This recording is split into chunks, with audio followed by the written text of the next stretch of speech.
Nerdrotic.com. Welcome, travelers, to the fringes of reality, where the strange and mysterious meet, and the thin veil between fact and fiction is torn.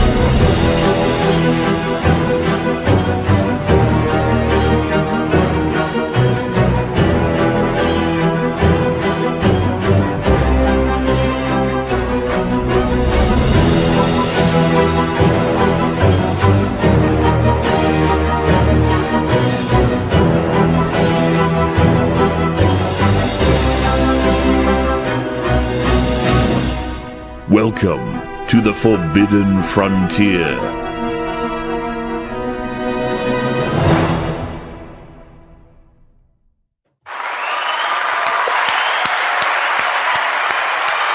Woo. What's up, everybody? Welcome. Disclosure Day. Disclosure now. Exciting. Mofos, says Angel Guzman. I want to temper everybody's expectations. That ain't happening. Okay. The government lies more than anything. Yeah, that ain't happening today. But we might get some more information. Hopefully it's new. Welcome to a very special episode of the Forbidden Frontier here on Nerdrotic Live. Very soon to be the Forbidden Frontier channel. I can't say December 1st, but I'm going to say around December 1st or 2nd, I'm going to make that change. So thank you. You guys helped us get to you guys got us to 100,000 subscribers. You didn't help us. You did it. And we're going to honor the deal. We're going to honor the deal and make this a ancient civilizations, paranormal, UFO channel full time. With in the future, there'll be videos just like I make on Nerdrotic, but on this subject. And there'll be clips from this. This was last minute. Sorry, I didn't tell everybody because I didn't know, or I knew and I forgot. And then, honestly, Was it 7:00 last night? UFO Twitter. I haven't looked at it in a couple days. I'm like, oh shit, the hearings are on Wednesday. So I called Chris Gore. I said, buddy, we got to cancel the nooner. Sorry, especially after we had our most watched nooner ever. Last week, sorry, but this is big. So Chris is going to join us in about 45 minutes, so he will be here. So we're going to kind of have a nooner. Adam Crigler supposed to be here, but Adam's on dad duty, so it's kind of like if he's here, if he's not, he's not. Garrett is editing a video, so right now it's me and X-Ray Girl. Adam might show up at 11:45 Central. I have to dip because I'm going on Piers Morgan for a little while, unless the hearing's over. So the hearing starts in about 17 minutes, roughly 17 minutes. Yeah. And we're just going to react to it. So yeah, I'll have to dip for a little bit to go on Piers Morgan, but then I'll come back if no matter what, if the hero's going or not, I'll come back to either sign off or, talk to you guys and we'll discuss the hearing and you guys can fill me in, or X-Ray Girl can fill me in on what I miss. Yes. But this is going to be very exciting. The fact that we get UAP hearings at all is crazy. But first, hi, X-Ray Girl. How you doing? Hi, I'm good. I'm kind of excited because the last time we didn't do this, we didn't do like a live reaction to the hearing. And I guess we'll see what ends up happening. Who's going to be talking? I don't even know. I barely checked the articles. But do we know who's going to be there for sure? We have a guest list. I can get you a PDF that I can link in the chat. Give me just a moment. The people being questioned. Lou Elizondo is one of them, right? Oh, I don't think it's going to be Grush or Favor or anything like the last one, but the UFO community has been building this up. But here's the deal: one of the UAP hearings was great. One of them sucked. So we'll see. NASA, the head of NASA came out and just was a complete idiot and said, yeah, none of this shit's happening. Listen, it's happening. Something's going on. Do we trust misinformation agents and 3-letter agencies? Fuck no. I've been in UFOs and just living life too long to do that, especially, considering the election and how the American people completely rejected so many things from the woke mind virus, message, identity politics. And what they want is transparency from their government. What they want is the truth. What they want is efficiency. By the way, did you hear that? Vivek Ramsey, Elon Musk are officially heading Doge, Department I love the title of Government Efficiency. And speaking of efficient, Adam Crigler. Ladies and gentlemen, I'm here. Look, I had baby. Oh, wrong. Oh, Sorry. baby That's brain. okay. It's You got all a good. lot of new followers. I saw. That's good. So, Ooh, I'm like. I guess I do. That hat. Yeah. Or a beanie. Oh, nice. look at yeah. Look at that. Look at that handsome devil. Did you get any sleep last night? No. Oh You my look God, refreshed no. though, because it's earlier in the Did I day say? that I've seen Did I it. say Vivek Ramsey? Sorry, Adam. I said Vivek Ramaswamy. I said Ramsey. Yeah, Doge. It's easier to say. You don't know his Mhm. last name. I've never heard you say it. Like Ramaswamy. correctly. Ramaswamy. You could do it. I did it. Did I? Ramaswamy. I couldn't say it when he was on the air. I'm all, hey, Vivek. Oh, my favorite was Chrissy. Oh, did you hear when Vivek came on, Adam? Chrissy goes, I was craving a Slurpee. Her wit is amazing. And he laughed. He laughed. Oh, it was great. Hey, Oh, welcome to his face. to his face. He was there. I missed that part. Wow, that's great. Wow. So did you get any sleep Amazing. last night? No, I legitimately didn't know. 3 hours, I think, max. Yeah, that's a nap, dude. Yeah, I know. I'm very tired. But it's I'm excited to listen to a bunch of people tell us nothing. It's reading between the lines and maybe getting like 5 or 6 pieces of information over this 2 hours. That's what we're Right. like, that's the reality. We Yep. would all love for the first guy to come out and go, okay, I'm bringing in Zorbu. Zorbu's going to be Here's Zorbu. Here's Zorbu. Wouldn't that be amazing? Hang on. They're like, all right, Trump won. We're gonna just disclose everything because Take out we all know the that. pictures. Well, show the supposedly ship. that's the plan with body. Trump's administration. Yes, so they're going to disclose. I'm okay with it. I am too. And we'll get to see Luna. She's hot. And yeah, there's a couple of look at that beautiful. Oh, that's so cup. sexy. Cosmic This is what I've Sun. been using now as my coffee mug, and I love it. So Hell yeah. There's a couple of hot congresswomen, you know. I mean, it's there is. It's true. and there's us and there's you in the Funk. chat, and we'll just chitty chat Internet about funk. this. Yeah. Yeah. It'll be great once it starts. Starts in 12 minutes, ladies and gentlemen. So we have some time. Let's answer some of your questions real quick. Congress admits aliens crank us all the time. Says Cider Hype for $2. I mean, Garrett's not here, but he can attest to that. Beardo's Dummy Thick Peach for $5. I went alien hunting in the Finger Lakes, and all I got was my ass ate by a Bigfoot. Well, maybe they are aliens. I didn't realize, guys, that Was it good for you? Sorry. Oh my Well, god. he's still around, so I'm gonna say yes. It is.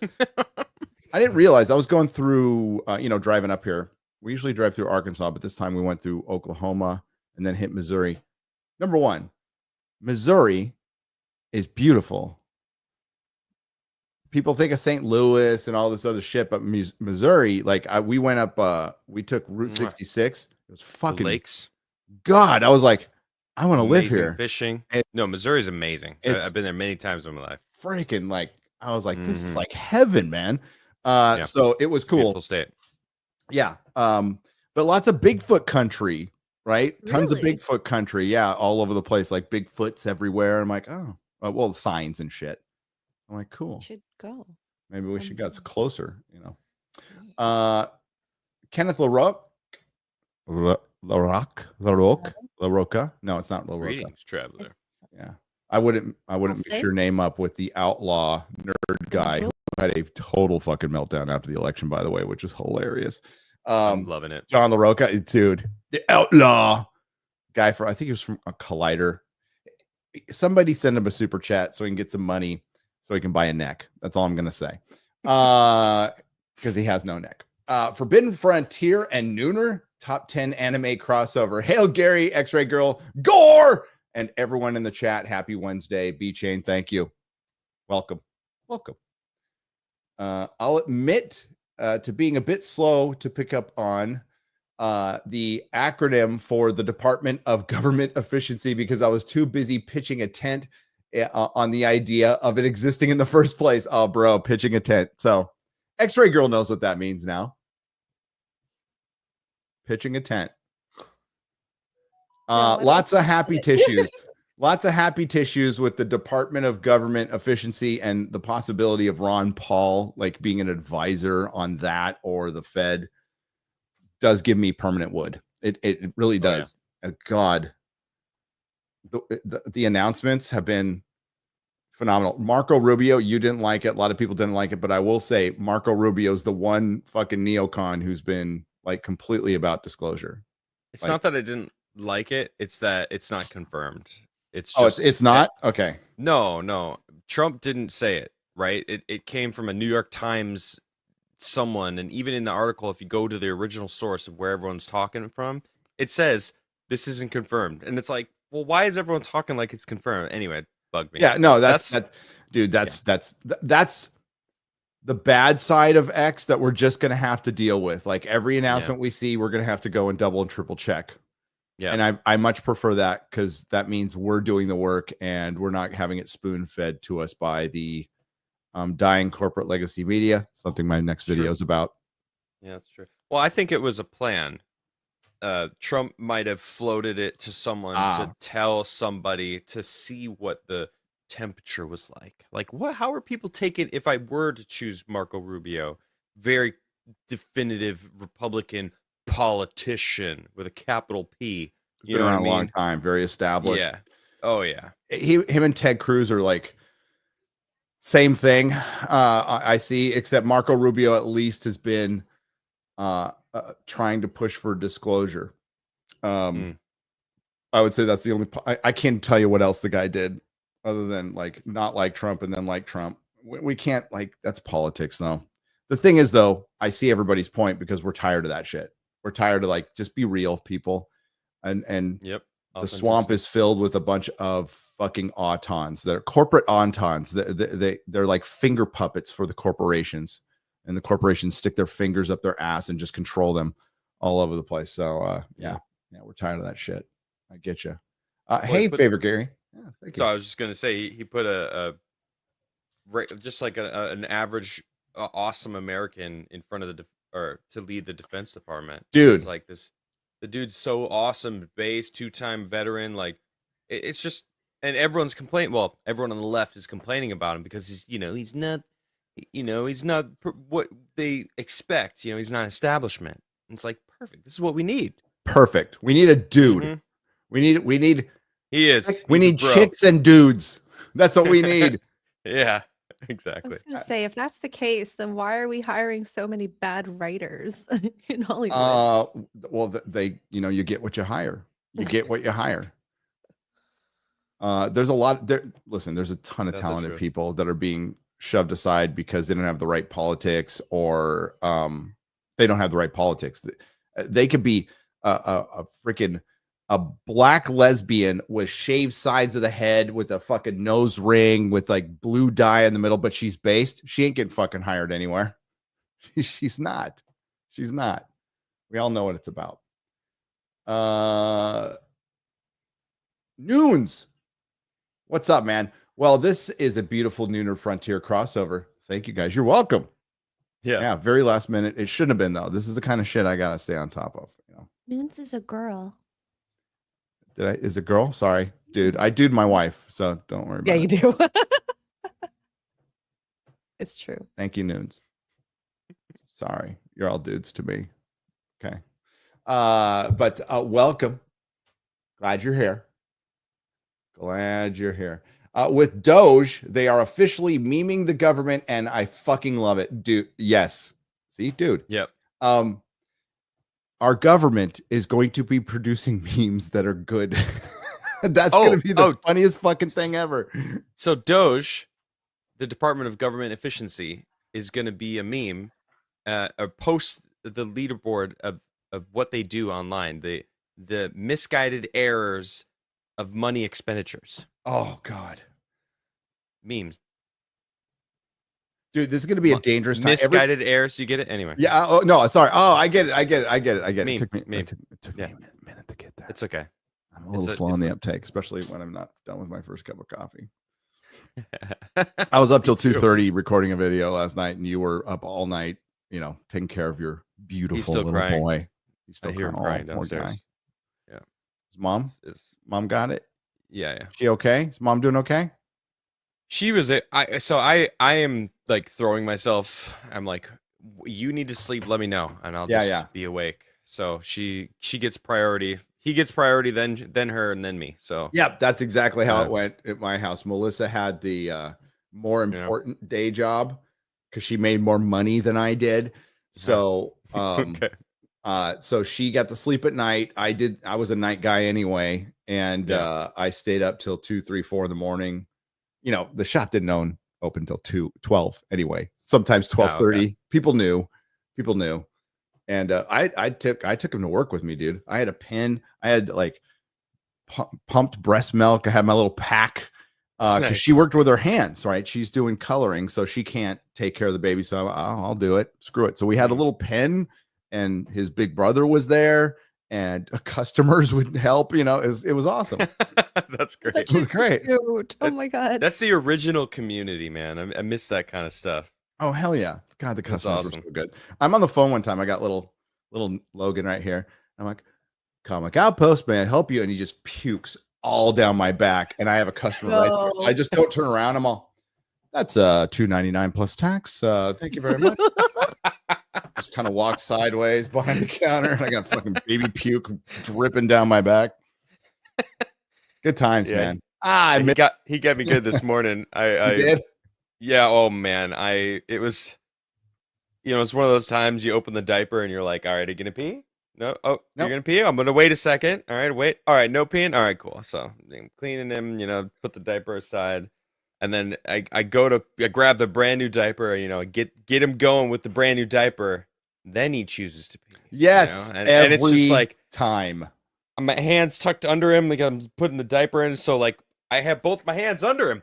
I was completely defenseless. We'll just leave it at that. You can use your imagination, but needless to say, I needed to change my clothes. Yeah. Oh God. Oh, I miss it that I'm gonna sound like one of those guys, and I don't give a shit. Yeah. They grow up so fast. I'm like here. My son's in college now, and he's driving, and I'm like, what happened? Don't you want to come home? He does want to play Fallout. He's like, Dad, I think we should play Fallout together. Wait, which Fallout? 76. Well, that's what I asked. The one you can play together. Yeah, it's the one we can play together. So 76. That's cute. Yeah. Supposedly, it's gotten better. Yeah, whatever. I mean, it's interaction with my son, so it's all good. There it is. Leave the undocumented space travelers alone, you bigot. You give us a bad name. You are the worst Gary of the Garyverse. Muhaha, says evil multiverse Gary. Blue-eyed Scorpio disagrees. He says, I'm his favorite Gary. I'm his favorite Gary. It's a perspective thing. It's a perspective thing. And he's my favorite blue-eyed Scorpio. So there you go. I mean, it's oddly specific, but there you go.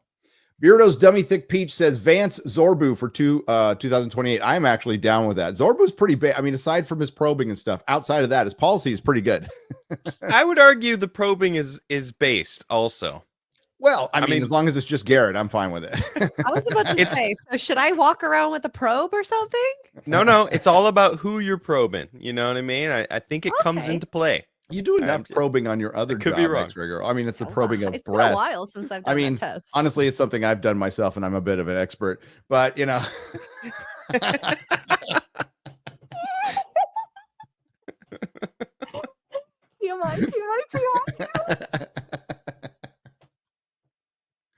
Hey-oh! What is that? Bukanawa. Bakunawa.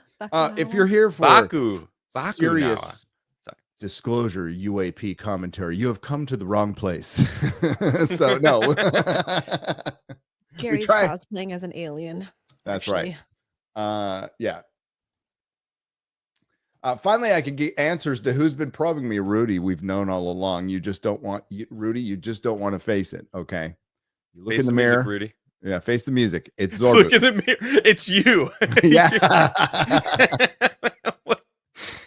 Nobody's probing you, bro. Being a moon of Jupiter, I wish those damn UFOs would buzz off. They're like a swarm of mosquitoes. This is Io. Hey, you were in The Expanse. Darth McBee, have you heard of Lou Elizondo's fans called the UFO hate group who dox and harass anyone who disagrees with him?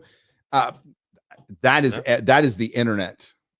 I doubt he's involved in I hope not in doing that, but I wouldn't be surprised, Darth McBee, like at all, because that happens in our sphere. Like it happens in every sphere. Happened in Gamergate, happens in all the gates, happens in all this stuff. There's just, it's the internet. It's unfortunate, but yeah. But Lou Elizondo, like people hate him. Like he's very divisive figure. I'm gonna listen to what he says. Yeah. I'm not gonna throw the baby out with the bathwater. All right. I think with I've been around this subject long enough, and a lot of you have too, that you don't necessarily, if somebody fucks up, like God, that guy from Mexico, he's fucked up a couple times. So like he used to be very credible. Now he's not. It depends on how many times you fuck up. If you fuck up and you come out and go, you know what, that one was wrong, then you still have credibility because you just came out and told the truth, right?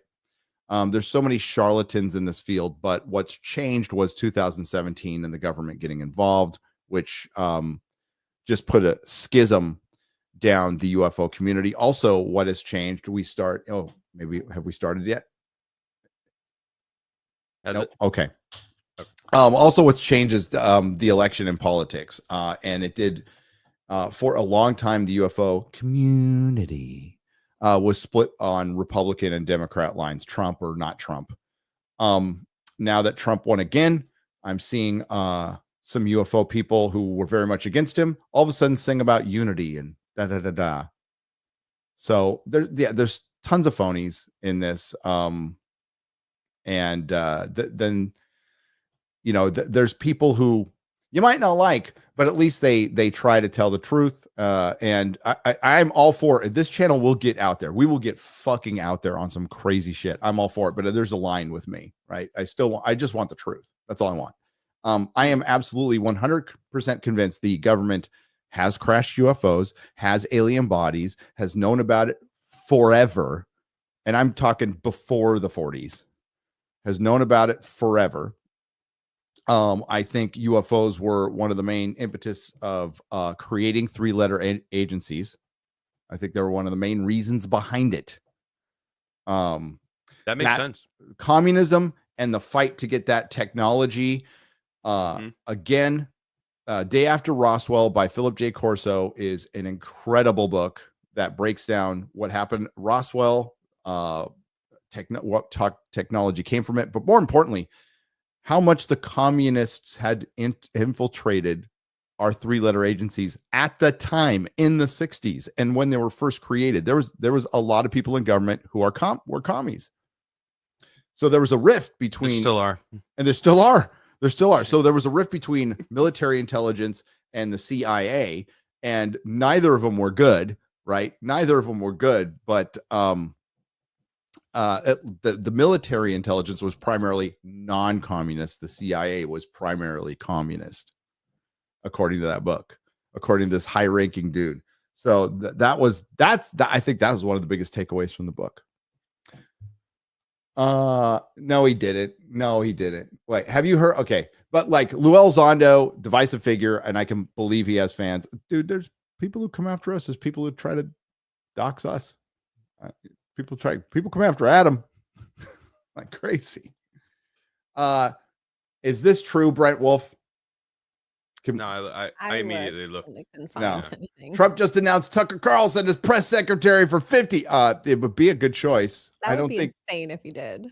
but I don't think I want Michael Malice. I want him to be. I press saw secretary. somebody throw his name out there, and that would be the funniest shit. It might have been me. Was that I you? want that. Yeah, it might have been. I did a poll and Oh, you I did? threw his Okay, hat in yeah, the that was ring. probably where I saw it. That's probably because Mhm. So, Yeah. thank you, Brent.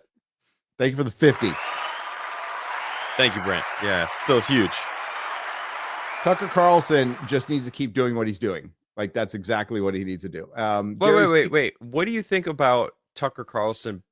Well, let me preface this. InfoWars is being sold off. They said it's for a 7-digit number, which is under $10 million. To me, that's nothing for what InfoWars is. Tucker Carlson could easily buy that out. You think it's Tucker Carlson? That would be pretty amazing. That would be pretty amazing. It could be. He's rich enough, right? And I'm sure he could get people behind him. There are people in like fucking the Blaze could have bought it.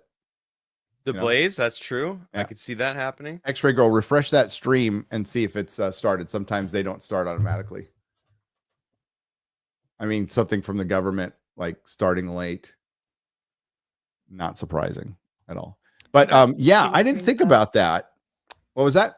I got 2 streams up, 2 different ones. Okay, gotcha. You see, she's on it. We missed you. I got a comment yesterday. It was the weirdest comment because it was nice. It was like, it wasn't mean. From our show yesterday, I thought our BBC was pretty good. But this guy's like, you guys are drowning in your own success. Tighten it up and hire a producer. I'm like, bro, I have one. She's not here. Wow. And I'm like, we could have tightened it up a little bit, but that's kind of my streams. So I don't know how much I can all that up. Probing, But I appreciate the feedback. He said he loved us. So it's like, it's not like fuck you. So that is filed away and considered. Okay. Thank you. Keep the comments coming, please. Okay. So we have Gary, speaking of Missouri, just across the river from St. Louis are the Cahokia mounds and burial sites. Should be another place to check out. Ooh, I might check that out on the way back home. That's cool. I might check that out. I meant to do that, to check out mounds while we're driving through there. Usually we go through Arkansas. This time we went through Oklahoma. I want to go to where Wandering Wolf went, where he Michigan. found that wall. Yes. Yeah. Yes. He said that he's going back. So I told him next time you go, let me know. Also, they started. Should we? They started. jump in? Let's go. We're going to read one more from Smooth the DJ. No, you could put it up. I'll just. Good morning. Good and welcome, afternoon. Welp gives Without me something to the chair watch may while I declare recover from the recess coup. at Oh any God. time. Sorry, Smooth. And I recognize myself for the purpose of making Oh. an opening statement right now. This one. Good morning and welcome to today's historic hearing, she's which kinda I'm hot, co-chairing too. with Like, Mr. not kinda, she's Grossman, hot. who Mace, subcommittee yeah. held an She's important got something going hearing on. on this There's topic something going on, last year. and it's good. I want to thank my colleagues on the Oversight Committee, including Mr. Burchett, Mr. Burleson, Mr. Burchett is Luna, based. I love that man. Garcia, One of my favorite politicians. relentless drive to get answers on UAPs. They've been steadfast in demanding transparency on the sightings reported by military pilots and armed forces. Their commitment to digging for the truth is exactly what this country needs to cut through the secrecy Disclosure, surrounding. mommy. And many high-ranking individuals in the military and intelligence communities believe UAPs demand greater attention. And Yeah. that's the purpose for this hearing Disclosure, today. MILF. Former National Security Advisor H.R. McMaster said on Bill Maher's program that, quote, there are phenomena that have been witnessed by multiple people that are just inexplicable by the science available to us. Army Colonel Carl Nell, a member of the federal government UAP task force, said at a conference this past May that non-human intelligence exists. Non-human intelligence has been interacting with humanity. This interaction is not new, and it's been ongoing, and there are unelected people in the government that are aware of that. But UAPs remain a controversial topic. I'm not going to name names, but there are certain individuals who didn't want this hearing to happen. Name because names, they please. feared what might be Please. disclosed. But we stood firm. No amount of outside pressure would ever keep me from pursuing a subject to ground, come hell or high water. Yeah. On that score, I want to thank our witnesses for being here. She just got We hotter. have before us a panel of individuals accomplished in the military, in civilian government, in science, and in journalism. Some of the testimony you will hear them deliver today does not reflect well on influential individuals and agencies within the U.S. federal government and perhaps some of our contractors. It's never easy to present such information publicly. So I appreciate our witnesses voluntarily agreeing to being here today. This hearing is intended to help Congress and the American people to learn the extent of the programs and activities our government has engaged in with respect to UAPs and what knowledge it has yielded. This includes, of course, any knowledge of extraterrestrial life or technology of non-human origin. If government-funded research on UAPs has not yielded any useful knowledge, we also need to know those facts. Taxpayers deserve to know how much has it been invested, how much has been spent. They shouldn't be kept in the dark to spare the Pentagon a little bit of embarrassment. The reality is, despite their enormous taxpayer-funded budgets, the transparency of the Defense Department and the intelligence community have long been abysmal. The Pentagon has failed 6 consecutive audits. In fact, it's never actually passed one. Adding to this is a runaway overclassification of documents and materials, a reluctance to declassify materials when appropriate, and at times an outright refusal to share critical information with Congress. In short, it's not a track record that instills trust. So Congress has tried in recent years to lift the veil and find out if information about UAPs is being withheld, not only from the American public, but also from their elected representatives in Congress. Part of the transparency effort was legislation created in the Pentagon, the All-Domain Anomaly Resolution Office, or AARO, but the new office is struggling to get its footing. A recent statutorily required report from AARO, intended to illuminate the government's historic assessment of UAPs, was heavily criticized by those seeking UAP transparency. The report has stoked suspicions AARO is unable, or perhaps unwilling, to bring forward the truth about the government's activities concerning UAPs. I'm disturbed that AARO itself lacks transparency. Even its budget is kept from the public. Not So anymore. if there is no Doge. there, Not anymore. then why are we spending money on it, and by how much? Why the secrecy if it's really no big deal and there's nothing there? Why hide it from the American people? Because I'm not a mathematician, but I can tell you that doesn't add up. Well, X-ray girls I here. Does it expect add some of up? our witnesses to share their views on that AARO report. Not We at will all. also hear from the witnesses today allegations of UAP-related misinformation and disinformation by government officials, of which they are personally aware and directly experienced. And we will hear testimony today concerning recent revelations about a purportedly secret UAP program whose existence and findings may have been improperly withheld from Congress. But before we get to the witnesses, we're going to have a few more opening statements from our colleagues. And one thing I wanted to add at the end of my closing statement is there is a document that will be entered into the congressional record today. Mr. Tim Burchett from Tennessee has this document, and we just distributed it to every member up here on the dais of this document. But this is going to be the original document from the Pentagon about Immaculate Constellation that Michael Schellenberger delivered to Congress today. So thank you, Mr. Schellenberger, for this information. We are all reading it in real time now, and Mr. Burchett will enter it into the record. But 12 pages about this unacknowledged special access program that your government says does not exist. But costs billions. So with that, I would acknowledge my colleagues, Mr. Garcia. I want to say, first of all, to Mr. Connolly, who cannot be here today, the ranking member on my subcommittee on cybersecurity, I want to say that I was greatly saddened to hear about the recent news of Mr. Connolly's cancer diagnosis. And I want to convey to him and to all of our colleagues, we wish our very best to you and a full and speedy recovery. And with that, I would acknowledge Mr. Garcia for 5 minutes. Thank you.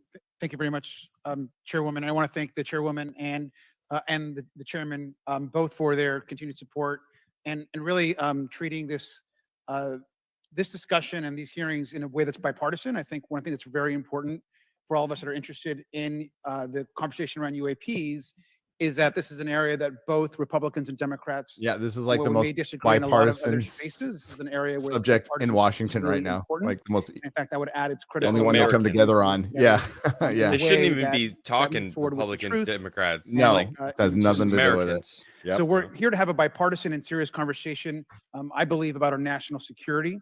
We should always ground these conversations in facts, evidence, and the data in front of us. I want to note that we have our witnesses here. I want to thank you all for being here, and note that also we amongst you have folks that have also served us in our military. And I know that for many of you, this has been a difficult process, but I'm very grateful to have you with us today, and thank you for joining us.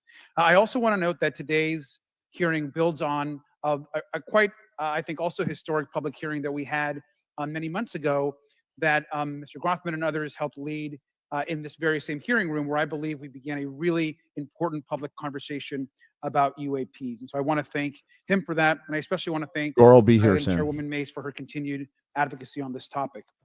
I also want to start with some facts. We know that there are objects or phenomena observed in our airspace, as our witnesses will testify, and also possibly in our oceans. They're In in. many cases, we don't know what they are. Oh, More yeah. of them are Of in course, our why ocean. we're discussing UAPs.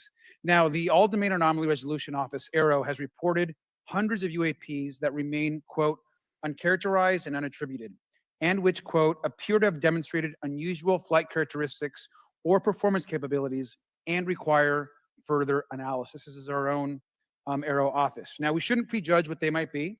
I'm certainly not going to. We need evidence. But what we are detecting things, and we know that we don't understand them, and this is worth investigating. Now, the American people have legitimate questions, and I believe it's critical that Congress should help address them. This is about the truth and science and facts. Now, transparency and faith in our institutions is vital in a good democracy. Now, I'm proud to say that this hearing will build on that important bipartisan work, and I want to thank everyone for being involved, including members of our committee. Now, in our last hearing in July, we heard testimony that a significant number of pilots of major airlines have witnessed UAPs as well, but have no real confidential way of reporting them to the government. Nope. We heard that commercial pilots who encounter UAPs may be hesitant to speak openly due to stigma or fear of retaliation. We also know that AARO has reported that, and I want to quote, that most reports still reflect a bias towards restricted military airspace, a result of reporting from military personnel and sensors present in such areas. And so the lack of ability for civilian pilots raises real safety concerns and limits our ability to understand UAPs. This is a particular piece of this conversation that I am very interested in. Now, our last hearing inspired us to introduce the Safe Airspace for Americans Act, joined by Chairman Grothman, Chairwoman Mace, and a bipartisan group of co-sponsors. I see some of our leaders from Safe Airspace for Americans Act here, and that would create a safe reporting for UAP process, which we want to continue to do. Now, members of both parties and senior officials in multiple administrations have now taken an interest in this issue. Mainstream media, in many cases, are beginning to take more of an interest in this issue, and we should all be proud to carry that work and build confidence for the American people. Yep. I believe we can always be more transparent.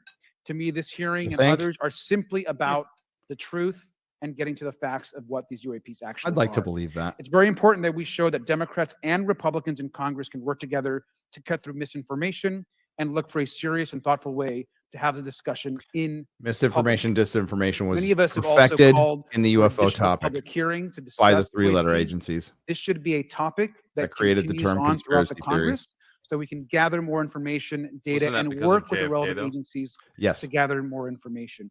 Finally, just want to add that those that are here on this dais, many of us have participated also in classified briefings as well, and where we have also gained a lot of important, I think, and interesting information, at least I personally have. And so with that information, we want to continue today's hearing, and I thank all of our witnesses for being here. And with that, I'd like to yield back. Thank you, Mr. Garcia. And I'd now like to recognize Mr. Grothman for a 5-minute introduction. Thank you. Good morning. I'd like to thank our witnesses for being here one more time. This is a topic I've been interested in since 8th grade. I'd like to thank Ms. Mace for working with me on this topic and for making this a joint subcommittee hearing. Last year, the Subcommittee on National Security, the Border and Foreign Affairs here held an historic hearing to understand the potential national security risk of unidentified anomalous phenomena, or UAPs. We heard from former Navy Commander David Fravor, who shared firsthand experience with a UAP engaged while on duty in the Pacific. We learned from David Gresh, a former member of the intelligence community, who revealed the supposed existence of secret government programs hidden from congressional oversight. Additionally, former military pilot Ryan Graves informed us of the limited ways in which the military and commercial pilots can report UAP sightings. Since that last hearings, I've led several briefings with government agencies to deepen my understanding with these issues. First, the Department of Defense Inspector General's office informed us that the Department of Defense does not have a streamlined process for service members to report UAP activity. Shocking. Since then, They don't have a streamlined process. You could have just ended the sentence there. Across the services. The Intelligence Community Inspector General informed us that whistleblowers often fear retaliation for reporting mismanagement of highly sensitive government projects or information. Finally, Phil Donahue has passed. AARO It's not Phil expressed to the Donahue. committee that, like any other federal government agency, it's faced challenges in its establishment, specifically in hiring staff to manage UAP historical records and coordinating with other federal agencies. Well, these agencies have been helpful to us in understanding the challenges that come from collecting UAP data. None of them have been able to substantiate the claims made at this hearing last year. Because by it's all David Grush. classified. Despite our committee members endlessly questioning these agencies inside and outside of a skiff. I hope our witnesses today will be able to provide evidence and content that is worthwhile to our pursuits of eliminating government waste. And This is going to be an increasing Could you turn it down for a transparency. second? I got it. To help alleviate some of the roadblocks, I'm supportive of measures that were included in last year's National Defense So, Authorization Act. while he's doing his introduction, I was on Twitter yesterday, and a guy 3D printed the apparatus, for lack of a better term, Adam, that Bob Lazar described in the UFO. And it's so simple. It's believable that a civilization thousands of years ahead of us would power a machine basically on a triangle of element 15 that goes into a slot with a little tube, and what activates it is a dome that just goes over it, and the dome has to be sealed. Not sealed, it's not bolted in or anything, but the dome has to be flat. If you lift it up a little bit, it won't work. And if you That drop makes it, sense. yeah. It's like that that nuclear material that was in a core. There's that that story about the scientists that they had it open, and as soon as it closed, it had a chain reaction. Yep. That they all died of cancer with almost immediately, got radiation poisoning. I don't remember exactly what they died it was within months. Yeah. But that makes sense that they would have figured out, like, hey, if we close this thing inside of this material, then it would cause a chain reaction that'll give us infinite energy, or who knows. So a bunch of guys made the device. Bob Lazar saw it and said, "This is really close to what it looks like." He even signed it. Wow. I bookmarked That's it. cool. We'll show it later, but yeah, I want to see that's that. the kind of stuff we have, and we're trying to back engineer. And according to Bob Lazar, we break it out every 10, 20 years, and we make a little progress. We basically he made the analogy something like dropping a motorcycle in like the 1700s. They might be able to turn it on, but they don't know how to, the gas, refine gas, right? Yeah, exactly. The petrol and. However, none of this is going to be possible. I noticed something that May said right in the beginning that it caught my ear. She said, I mean, and this is something they always say, non-human intelligence.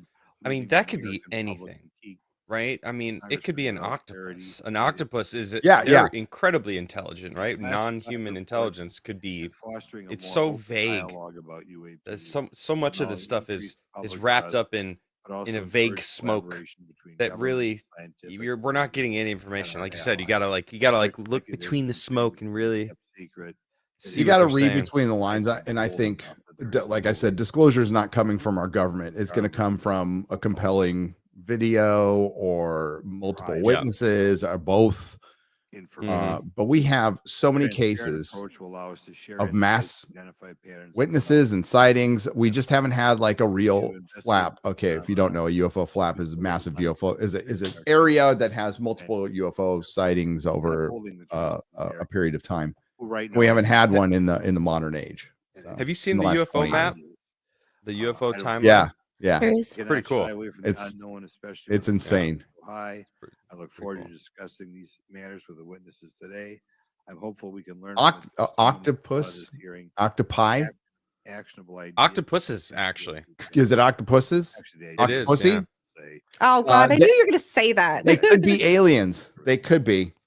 I mean, They could be. we can They're learn really from fucking They're smart. smaller. Yeah, they're what that amazing yields. creatures. Thank you. I'll now recognize Mr. Moskowitz for a 5-minute introduction. Okay, so more introductions. We can chitty chat. Everyone. We're waiting so for Gore. happy that we're here. We're all doing this together, and we're Yeah. disclosing bipartisan. And again, having a second. Yeah. Hearing. Could Doge I wanna thank do you. away with the introduction? And Today to like share I your did away with it on Friday Night Tights. Yeah, they should just do it like They that. can do it in government. Okay. We just Our- go, my hi, I'm name's Bob. right Let's fucking there. go. Wondering why Chairman Comer has allowed me to be a ranking member today, but it's really only because our dear friend Jerry Connolly is not here. As Chairwoman Mace mentioned, he was diagnosed with esophageal cancer, and all of us on this committee know Jerry, and he's a fighter, and we're praying for him and hoping for his speedy recovery. So today's hearing marks this committee's second meeting dedicated to UAP transparency. I was pleased, as I know all of us are, on the bipartisanship that existed in last year's hearing. And even though we can't talk about what happens in the classified settings, the bipartisanship that has existed in those settings with the questions members have asked. Last year's hearing was a great example of open dialogue about UAPs, and we must remain committed to sharing. Maybe they get paid per word. Yeah, chat. Maybe they do. And I think you see that commitment based on the people here and the commitment across the political spectrum. I personally have worked with multiple members of this committee, but I want to particularly thank Congressman Burchett, Mace, Luna, and Garcia for working on bipartisan pieces of legislation. Oh, In Luna's recent there years, also. She's Congress also. Yeah. a Oh, babe. yeah. numerous Yeah. bipartisan steps towards Luna Nice. is based transparency. in all about 2022, in the NDAA, we created disclosure. the All-Domain Anomaly Resolution Office to investigate unidentified flying objects. Following Chat, behave Arrow, yourselves. along Why with do I Odie and bother? released Never a mind. classified report on UAP Oh my sites. God. Of the 300 I just looked at chat. included in the report, 121 remain uncharacterized, with some of these appearing to have demonstrated unusual flight characteristics or performance capabilities. That's a nice way of saying we don't want to tell you what they are. In March, Arrow revealed a report on the historical record of U.S. government involvement with UAPs, which covered investigatory efforts going back from 1945 to the present day. Earlier this year, I joined was being Congressman so Burchett naughty. to introduce the UAP Transparency Act, which would require the Very declassification interesting of all crossover documents from, the related to Nerdrotic committee side to the members. Forbidden Frontier side. Fiscal year 2024, I really the NDA feel required the the National nooner part Archives and happening Records right now. Administration Yeah. to establish the unidentified anonymous phenomena records collection. This collection will include digital copies of all unidentified UAP records that can be publicly disclosed. This commitment in transparency is vitally important, and unnecessary overclassification has led to a void of information, which has allowed theories over the decades to foster. When the American people and members of Congress ask, are reports of UAPs credible, we're met with stonewalling. We're met with responses of, I can't tell you. And in fact, we're met with people not wanting us to have hearings. We're met with people not wanting us to ask you questions. In fact, many of us were told not to ask some of you certain questions on certain topics.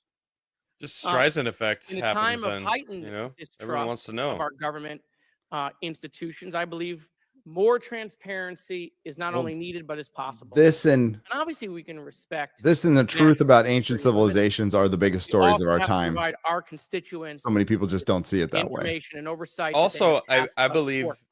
It's that part these of people this, that he's government referring agencies to must have maintain 0 open point lines of energy. communication with Yeah. members Oh, of dude. Congress. You can turn this down a And there little are bit, actually, regular girl. questions What that Americans have. what we're fighting What are is UAPs? Are they the real? state Are they and ours? and How corporate is this technology apparatus been that is developed? suppressing How do this they get because funded? and there might be some good Right. reasons. Like I'll give you one Now good we've reason. seen You might not like it, but it's a good long reason. time ago If where we have 0 Fred point Hampton, energy, because we it's have some free guy energy in Winnebago. that breaks the We're able to petrodollar see people overnight. now. These are pilots. These are So military. These are folks you'd have to serious find a way background. to integrate it It's slowly, changed but the it's face gone from of this because let's now we possibly have back engineer this and integrate it slowly to We'll we'll have keep it questions. for ourselves, We know there are which advanced is technology anti-progress, programs. right? There's So almost years ago, one of those there has to be a happy Cremo medium there, but I aerial understand you not wanting to break the to after economy, Osama but bin Laden, and the only reason we know but that about has nothing to do with just going, helicopters you know what? Yeah, there's life out there. We don't know what it is. Americans have Well, questions. we also don't know. the 0 point energy is that next step.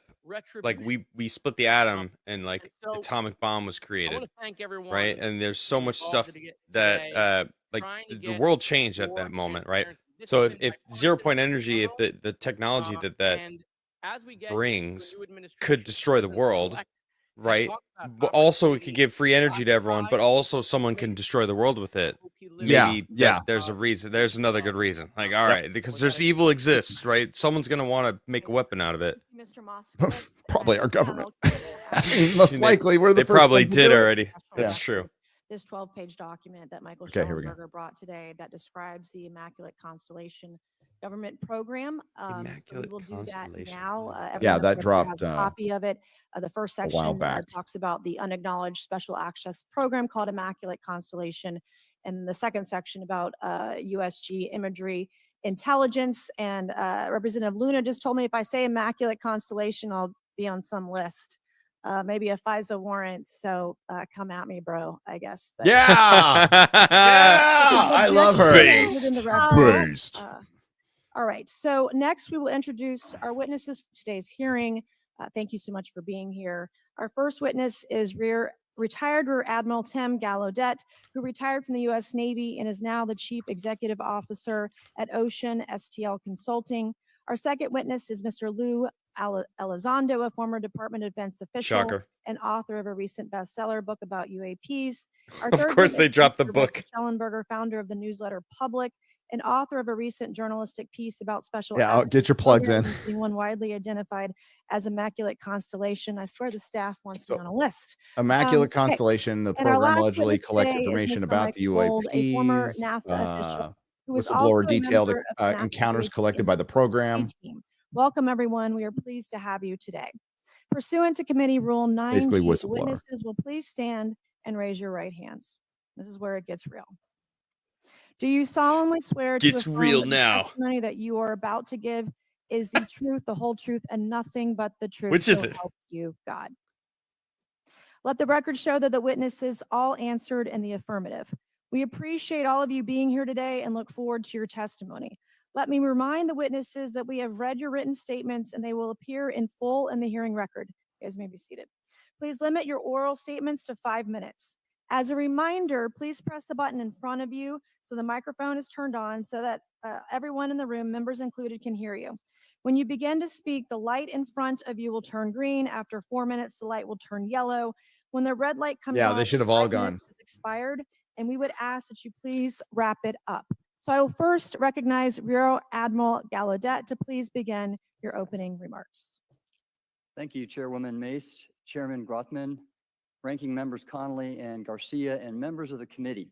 Thank you for this opportunity to testify today regarding Did she say Admiral? phenomena, or UAP. Rear Confirmation Admiral? that UAPs are real came to me in January of 2015 when I was serving as the commander of the Navy Meteorology and Oceanography Command.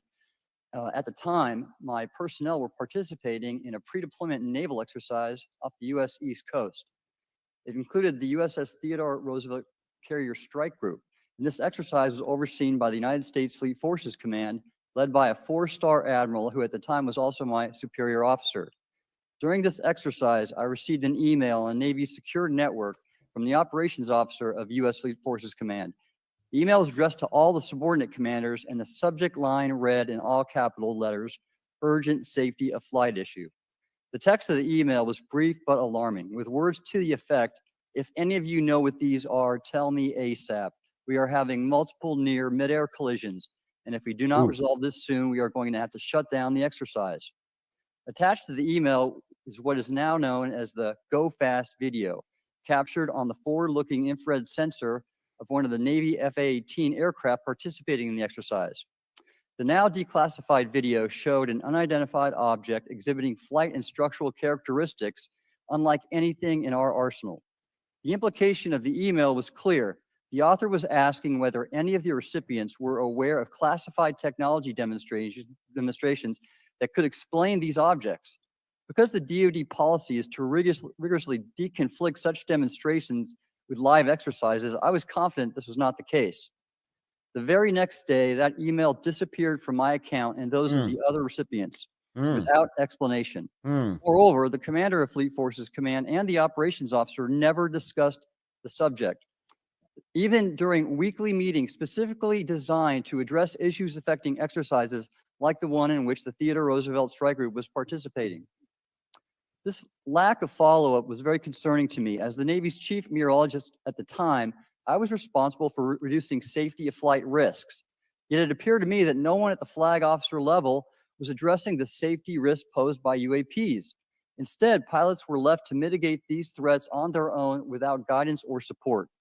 I concluded that the UAP information must have been classified within a special access program managed by an intelligence agency. That is a compartmented program that even senior officials, including myself, were not read into.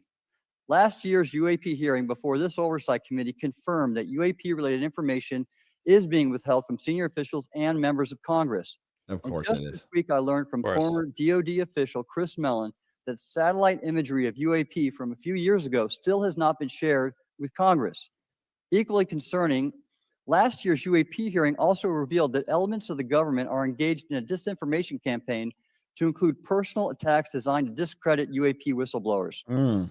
Having never signed a non-disclosure agreement regarding UAPs, and now as a private citizen, I've become an advocate for greater UAP transparency from the government.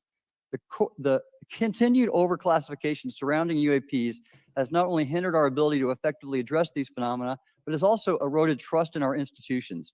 While I applaud previous bipartisan legislation passed by Congress concerning UAPs, a more comprehensive approach is needed to address the broader implication of UAP on public safety and national security, as well as the socioeconomic opportunities that open UAP research could unlock. Therefore, I recommend Congress take the following action, which I believe will receive bipartisan support. First, establish robust oversight of the executive branch's management of UAP information by directing key officials, beginning with the director of the DoD's All-Domain Anomaly Resolution Office, to provide comprehensive briefings on what the government knows about UAP and does not know. Two, enact the provisions of the UAP Disclosure Act that establish a UAP Records Review Board to ensure independent oversight, transparency, and accountability in the government's handling of UAP information. And three, strengthen the UAP Disclosure Act and future reauthorizations with provisions that mandate a whole-of-government approach to addressing UAP. In closing, I will share my personal reasons for speaking out on this topic. First, as a former science agency leader, having led the National Oceanic and Atmospheric Administration, I've always sought the truth in human knowledge and thought.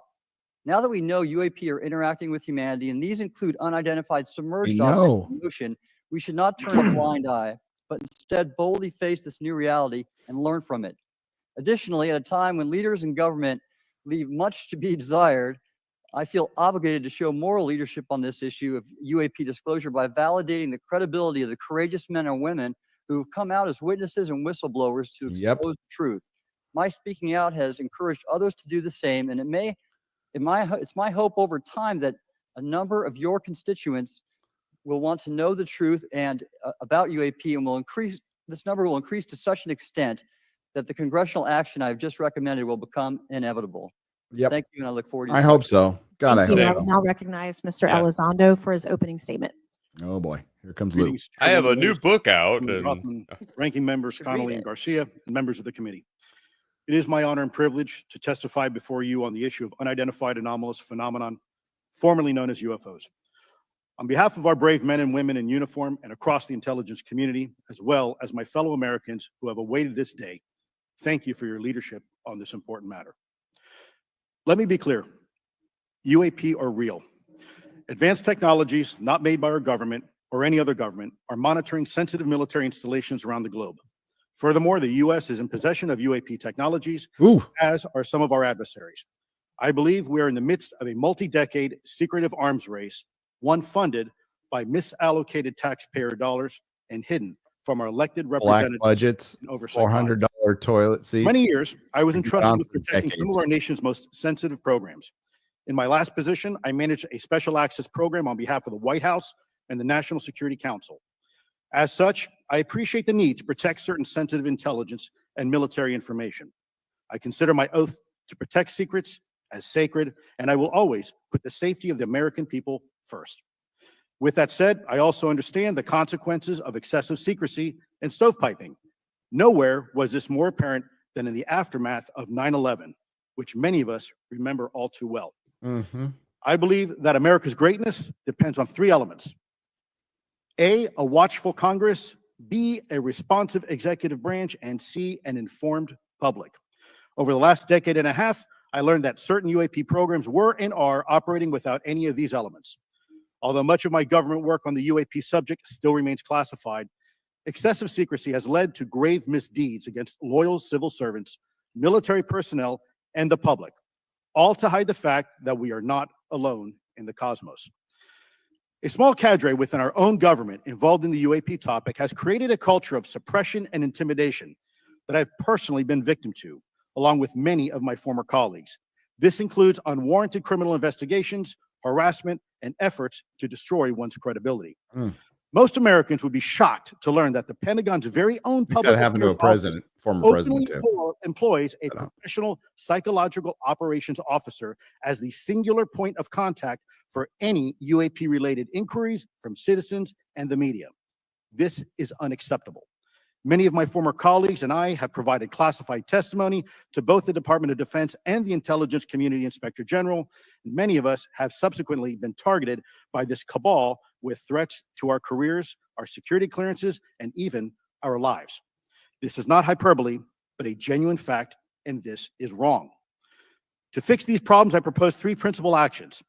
First, Congress and the President should create a single point of contact responsible for a whole-of-government approach to the UAP issue.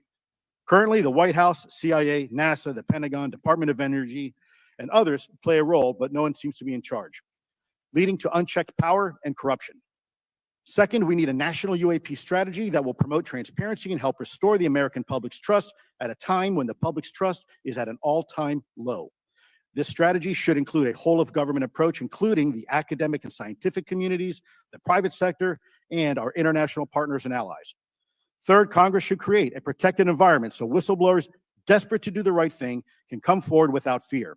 As it currently stands, these whistleblowers suffer because of stigma, a code of silence, and concerns about retaliation. These whistleblowers should be encouraged to come forward in ways that protect them against any forms of retaliation. Policies and procedures should ensure that protection, and for those who refuse to cooperate, it is up to the members of this committee and the other lawmakers to wield their subpoena power against hostile witnesses and prevent additional government funding to those UAP efforts that remain hidden from congressional oversight. In closing, we as Americans have never been afraid of a challenge. In fact, we thrive on them, whether it's eradicating polio or going to the moon. We don't run from a challenge, we take it head on. To the incoming administration and Congress, I say to you, we need immediate public transparency. And Yes. this hearing is an important step on that journey. If we approach the UAP topic in the same way as we as Americans have met other challenges, we can restore our faith in our government institutions. Together, we can usher in a new era of accountable government and scientific discovery. I believe that we as Americans can handle the truth, and I also believe the world deserves the truth. Thank you, esteemed members of Congress, for your time today. It is profoundly appreciated by many. Thank you. I ask unanimous consent for Representatives Ogles of Tennessee and Boebert of Colorado to be waived onto the subcommittee for today's joint subcommittee hearing for the purpose of asking questions. Without objection, so ordered. I would now like to recognize Mr. Schellenberger for his introductory remarks. Chairwoman Mays. So we got Boebert coming in on too? Boebert. Garcia, members of the All right. subcommittees, thank you for inviting me. I wanted to hear from Mr. Schellenberger. One of Congress's most important responsibilities is oversight of the executive branch in general and the military and intelligence community in particular. Unfortunately, there is a growing body of evidence that the U.S. government is not being transparent about what it knows about unidentified anomalous phenomena, and that elements within the military and the IC are in violation of their constitutional duty to notify Congress of their operations. President-elect Donald Trump and former President Barack Obama have both said that the government has information about UAPs that it has not released. There are other explanations for UAPs than that they represent a new form of life or non-human life. Current dominant alternative theories, including those put forward by Arrow, are that UAPs are some kind of natural phenomena we don't yet understand, like ball lightning or plasma. They could also be part of some new U.S. or foreign government weapons programs, such as drones, aircraft, balloons, CGI, hoaxes, or birds. Whatever UAPs are, Congress must be informed, as must the people of the United States. We have a right to know what UAPs are, no matter what they are. However, we now have existing and former U.S. government officials who have told Congress that AARO and the Pentagon have broken the law by not revealing a significant body of information about UAPs, including military intelligence databases that have evidence of their existence as physical craft. One of those individuals is a current or former U.S. government official acting as a UAP whistleblower. This person has written a report. This is the report that says the executive branch has been managing UAP NHI issues without congressional knowledge, oversight, or authorization for some time, quite possibly decades. Furthermore, these individuals have revealed the name of active and highly active DoD unacknowledged special access program, or USAP. The source of that document told me, that the USAP is a strategic intelligence program that is part of the U.S. military family of long-standing, highly sensitive programs dealing with various aspects of the UAP problem. The new UAP whistleblower claims that the U.S. military and IC database includes videos and images taken using infrared, forward-looking infrared, full-motion video, and still photography. The report that was just shared with Congress says Immaculate Constellation serves as a central or parent USAP that consolidates observations of UAPs by both tasked and untasked collection platforms. Immaculate Constellation includes high-quality imagery intelligence and measurement and signature intelligence of UAPs, the whistleblower's report adds. The sources of this intelligence are a blend of directed and incidental collection capabilities, positioned in low Earth orbit, the upper atmosphere, as well as military and civilian aviation altitudes and maritime environments.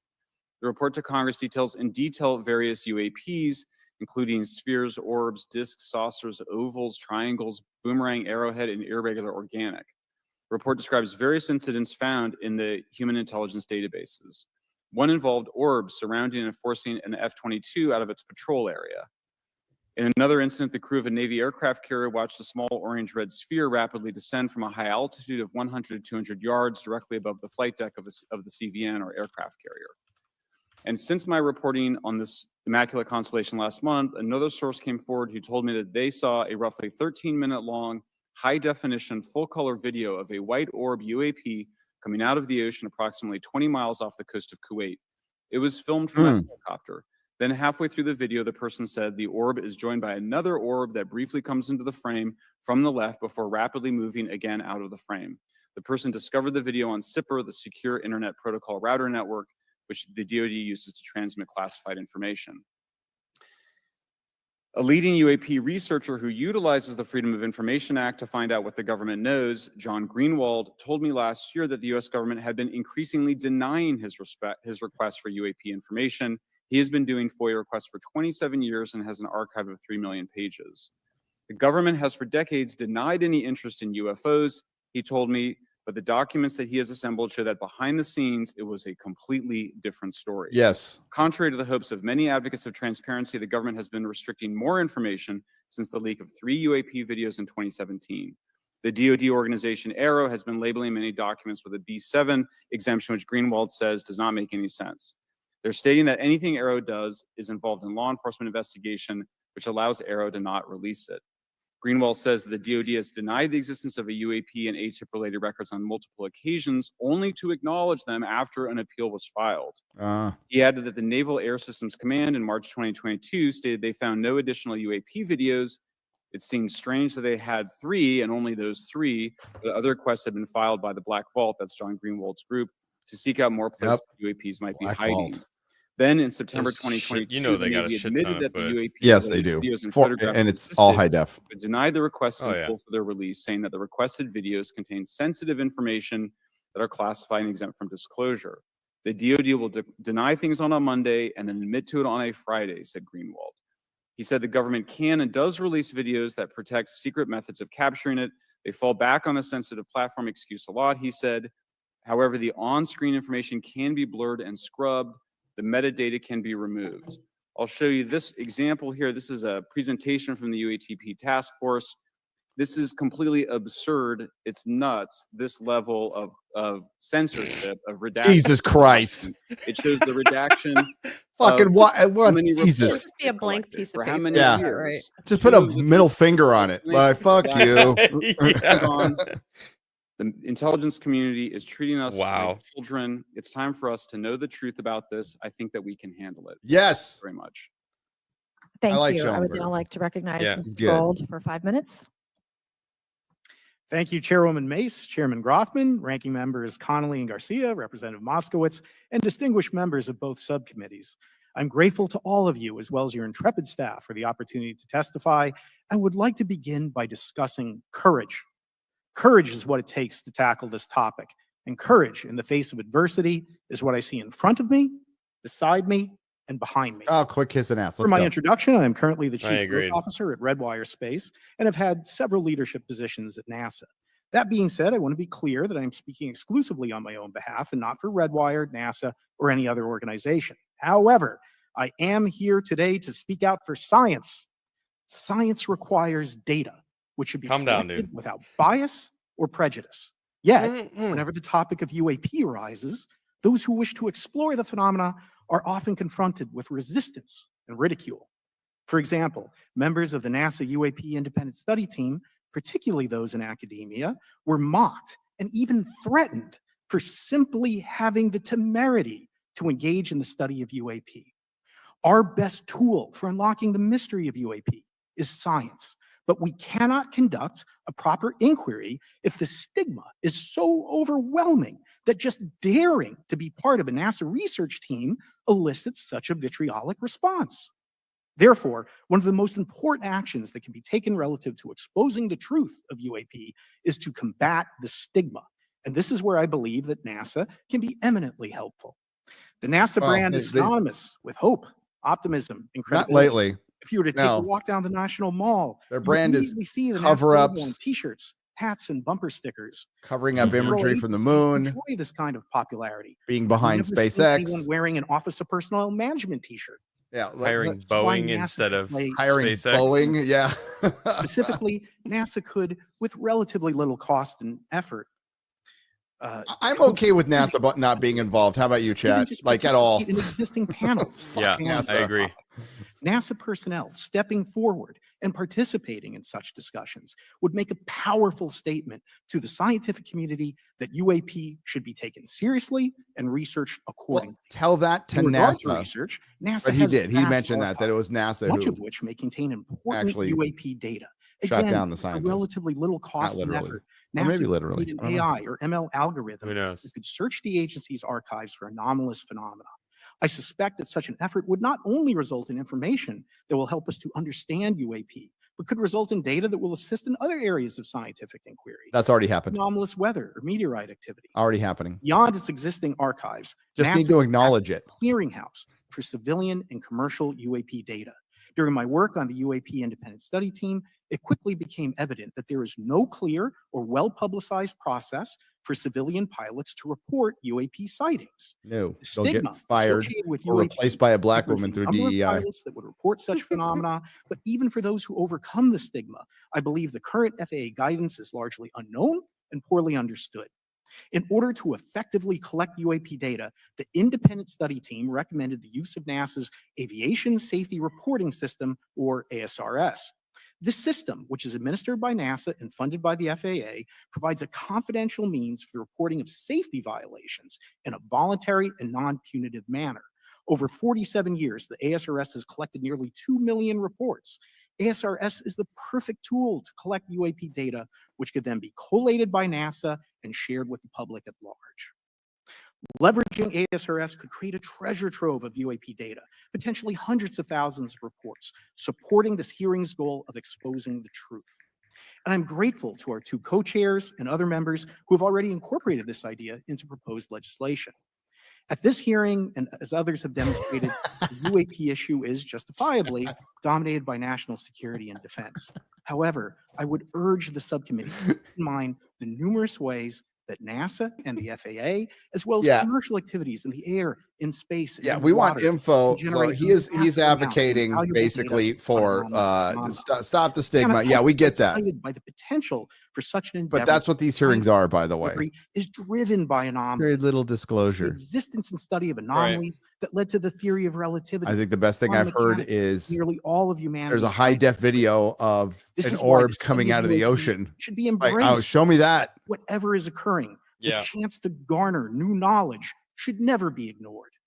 We must be thorough in collecting information, fearless in making conclusions, and open to following the data, no matter how mundane or extraordinary the results may be.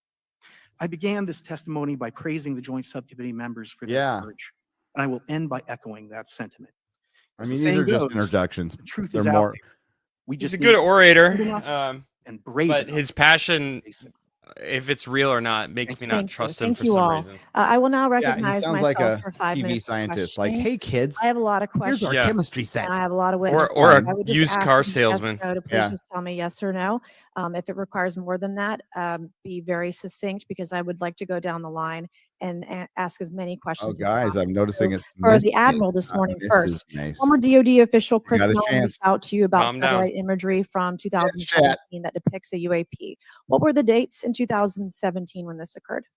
I can't share with you the details, ma'am, but I can do it in a closed setting, and I can also tell you the agency that We're gonna wrote hear that a report lot. on it. Okay, so Yeah, who has the fuck. imagery? I can tell you that in a closed setting. Can you Oh, describe yeah. what was depicted in the satellite imagery? Just a description. It was a I can UAP. tell you that in a ma'am. oh, he said something. Okay. That's it. No other description. The Wow. the I could have figured term that out. the analysts used, they called it the button. It was a disc-shaped object. Okay, where was it? I can't tell you that, ma'am. Okay. All right. Okay, Mr. It's UFO. Fuck Alejandro, you UAP. stated I in your hate the testimony fucking. that, I quote, understand advanced everything technologies behind it, but it's not just by our it's government UFO. or I'm not any other changing. government are I'm too old. monitoring I sensitive refuse. military installations around the globe, end quote.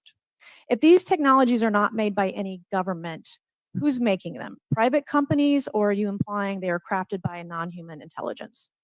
Well, ma'am, that's precisely why we're here. Private Problem is that temporally companies on Alpha over Centauri. decades, not just So- the last 10 years. Before, Answer the question, Lou. just in perspective, know, he's when So we are these get- private dodging. companies you're implying, or is this non-human intelligence? it Thank may be you. both. Okay. When it comes to Blue Force Maybe. Technologies, I would not be able to discuss. that, Okay. ma'am, unless- Are you read into secret Can't UAP discuss it. crash retrieval programs? We would have to have a conversation in a closed session, ma'am. Closed I se- signed Oh my documentation God. 3 years ago that restricts my ability to discuss specifically crash retrievals. I submitted for my book through the DOPSA Yes. process, which took a year for it to be He reviewed. mentioned his book. This And is what book. is book is what I was told I'm allowed to talk Drink. about. Has the government conducted secret UAP crash retrieval programs? Yes or no? Yes, Okay. Were they designed to identify and reverse engineer alien craft? Yes or no? yes. Does the U.S. government have any reverse? Okay, we already answered that question about retrieval programs. Do any U.S. contractors have the same? I would prefer to address in a closed session. ma'am. Yes, I'll Of answer course, for him. of course, yes. Government employees who've been injured by UAPs, placed on leave, and receiving government compensation. How they get for rid their of the injuries. FOIA Not request. You correct. can't That is FOIA correct. request How can the government private deny we companies. have recovered craft if they're paying people because they've been injured by recovered craft? Ma'am, that's a great question. That's why Yeah, I think we're I here. like her. The documentation by the U.S. government for several I of like these this individuals who have sustained injuries as a result of a UAP incident. It's a crazy idea, right? The hypocrisy and the logic. Okay, Mr. Schellenberger, I'm going to say it again to be very clear. Immaculate Constellation. What's its mission and how are they funded? Its mission is to, as I stated, its mission is to, it's an unacknowledged special access program. Its mission is to document UAPs. Okay, and do you, for your story and your report, do you have more than one credible source? I do. Sourcing, okay. I do. And then why do you believe your sources to be credible? How do you judge the veracity of the documentation you've been provided about this program? I checked the sources and they are who they say they are. They are current or former government officials. I wanted to also add that I did not specify that they were Defense Department employees. I didn't specify the agency nor the gender. Would they have included non-government employees, people that aren't employed by the government? These are, I'm comfortable saying that these are government or previously government employees. Any of them currently employed by a private contractor or private contractors? I'd rather Good not. question. Okay. Of course they are. Yes. just a few seconds about the Immaculate Constellation document you provided us today. Of course. I think that what the American people need to know is that the U.S. military and intelligence community are sitting on a huge amount of visual and other information, still photos, video photos, other sensor information, and they have for a very long time. And it's not those fuzzy photos and videos that we've been given. There's very clear High res. 4K. high resolution. How many 8K. visuals, graphics, videos, photos? I mean, I've been told Thousands. hundreds, maybe thousands. I mean, I also wanted to say, Easy, because thousands. there was some conversation around concern around the revealing of these materials, revealing the source collections, but some of these are shot from helicopters using normal videos of oceans. I just think that's absurd that somehow you're going to be revealing some secret U.S. technology by revealing that you've photographed orbs off the coast of Kuwait. Okay, thank you. I have 8 seconds. Mr. Gold, did the NASA independent study team get briefed on what you call OSAP? Very quickly. I flagged the Advanced Aerospace Weapons System Investigation Program to our chair and our DFO. We did not get briefed, but I believe it is definitely worth looking into. That was probably the largest UAP review effort ever, and I think produced a lot of interest data, including revealing Nimitz. I don't know if my fellow witness Lou might want to, he did yeoman's work on it, might want to comment. Okay. All right, I'm going to turn to Mr. Moskowitz, who will be recognized for 5 minutes of questioning. Thank you, Madam Chairwoman. So, Mr. Gold, you gave a whole diatribe for a couple of minutes about UAPs, science, data collection, stigma. A lot of non-believers in all of this would just ask a very simple question. Why? Why is it so hard? Right? Like, why are people, anytime they ask, why are they always thwarted? Why are they always judged? Why is they always have misinformation spread? Why is there always retribution? Why is it always met with technology? What's the why? If it doesn't exist, why is it such a problem? Okay, I see where he's going. That's a good point. Science representative. It obviously exists. It is always difficult for breakthroughs and new information, regardless of whether it's UAP or any other kind of discovery. And in science, we're supposed to be open, but when you break with the orthodoxy of what's believed, whether it's Galileo saying that the Earth doesn't rotate or the Earth rotates around the sun or the sun doesn't rotate around the Earth, it's always challenging for new beliefs. And the more extraordinary those discoveries, then the more extraordinary those new beliefs, it's very difficult. So I think this is natural. There's natural conservatism that when it comes to science, but this issue in particular has been very difficult where, again, even to attempt to study it becomes problematic. But every hearing like this, every news report, every video, documentaries, I was privileged to be a part of something Dan Fair is putting together. I think many of us have interviewed for. George Knapp has one out right now. Go watch it. Different government officials.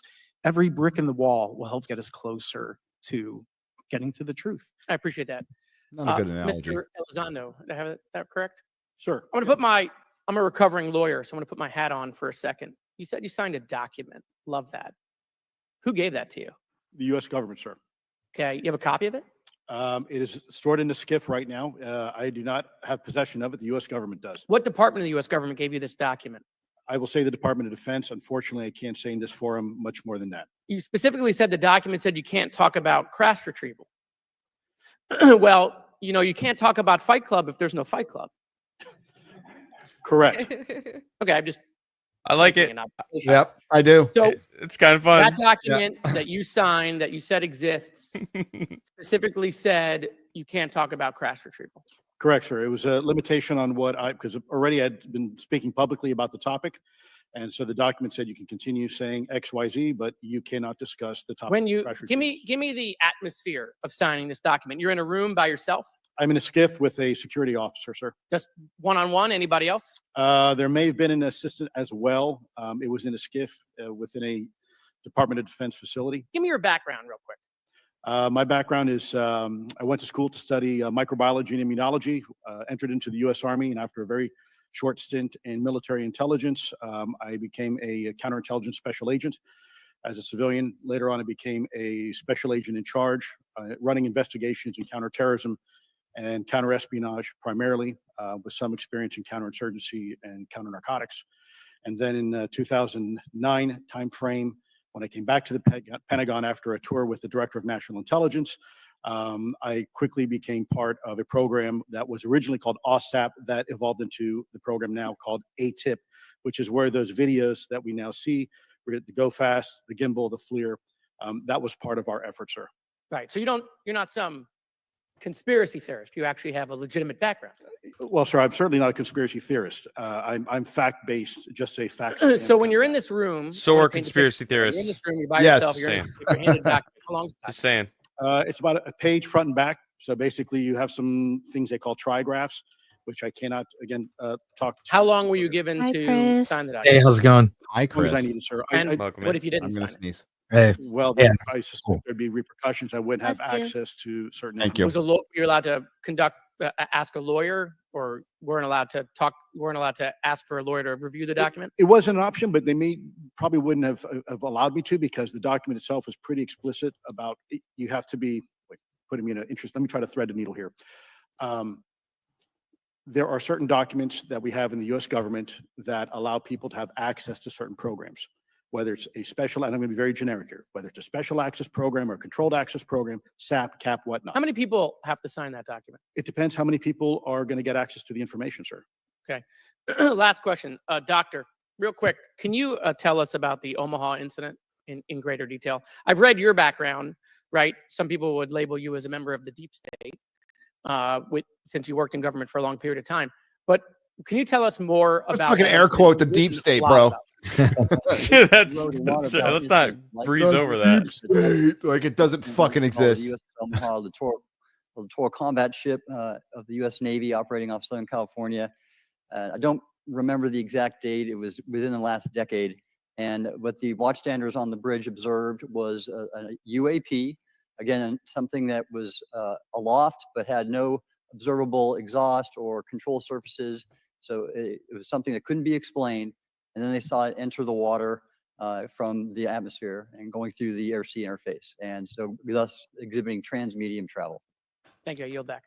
Thank By you. the I'll way, now thank recognize you. We Mr. have Berthman for 5 almost minutes of 8,000 question. people watching we'll us. start on with both Mr. platforms. Gallaudet. Thank you. Thank you. During a previous UAP hearing, Navy Commander David Fravor discussed the TikTok object engaged in 2004. You familiar with the incident, the TikTok incident? Yes, sir. That's almost 20 years ago, right? Yes, sir. It's been said there are more videos, documents, and reports related to this incident. Do you believe the information regarding the TikTok incident should be available to all members of Congress? And in your expertise, what reason would the Department of Defense possibly have for not releasing information that's over 20 years old? Thank you, Congressman. I don't think there's any good reason to withhold information and important data, especially of national security concern from Congress. What would they say?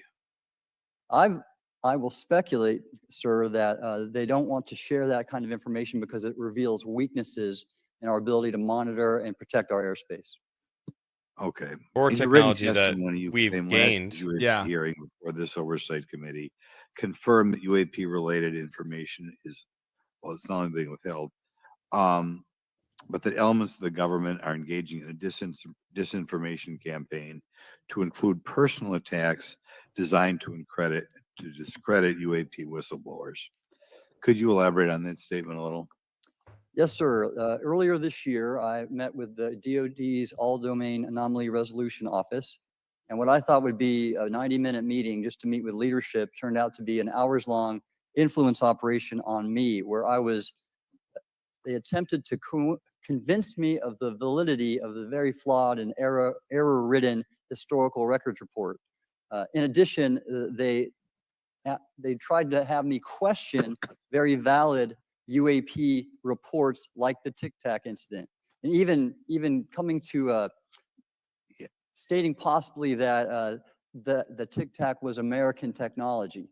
And then, of course, if you ask David Fravor or Alex Dietrich, the two witnesses, they were convinced it was otherwise. And then, and they also cast discredit on various UAP whistleblowers and witnesses to question their validity and credibility as witnesses. Okay. We'll go to Mr. Elizondo. Hope we got that right, or not at least Close not enough, that sir. right. You're familiar with the recent drone Elizondo. in the Air Force Base. Yes, sir. The owners of these drones remain unclear. The U.S. military has not been able to give us in Congress and answer, given your experience with the Department of Defense and the intelligence community, how frequently are UAP sightings over military installations? And secondly, I suppose hypothetically, you could have incursions over just say regular airports. Is it obvious these incursions are more likely over military facilities than just a random airport out there? Yes, sir. There's definitely enough data to suggest that there is certainly some sort of relationship between sensitive U.S. military Answer the installations, first question. also some of our nuclear equities, and also some of our Department of Energy sites. There is a long historical record that some of your colleagues may have documentation that demonstrates this. This is not a new trend. This has been going on for decades, and that information has been obfuscated, unfortunately, from folks like you in this committee. And I think that's problematic. He's going to ignore the first question. We have a significant situation here. We have something that can enter into U.S. airspace completely with no attribution. And how long has this been going on? Sir, decades. And there's information that will hopefully be entered into the Can you record. think of any possible reason why they can't release any information they have on something, say, 15 or 20 years old? Sir, if I could National echo security. my colleague here, Admiral Gallaudet, I think one of the big issues that we have in the intelligence community, Department of Defense, is we don't want to broadcast any potential vulnerabilities or weaknesses in our national defense systems or on intelligence collection platforms. Therefore, when you have a conversation where you address a problem for which there is no solution, it makes that a very uncomfortable conversation to have. Okay, we'll switch to Mr. Schellenberger. The primary reason you're here today is because you published an article on the news publication that you own called Public, right? Alleging that a new unnamed government whistleblower has come forward asserting that a highly classified program exists dedicated to recovery and reverse engineering of UAP technologies. What can you give us? What specific evidence you have, or that your source provided you to substantiate the claims about the existence of the Immaculate Constellation program? Well, you have the report in front of you now, so you can see it for yourself. I checked the report and I did not find it based on existing cases. It was new cases for me. I hadn't found anybody. So that answered for me that it was not obviously circular reporting, which is one of the big concerns in this space. I also had the name of the program confirmed by more than one additional source. So yeah, and then of course I checked to make sure that the source was who they claimed to be. Okay. I should also say that when I said before it was this database, it is a much broader program than that. It also includes human intelligence, and then, as you mentioned, the retrieval and the any knowledge of what country these things originated in? No, I have no idea. Okay.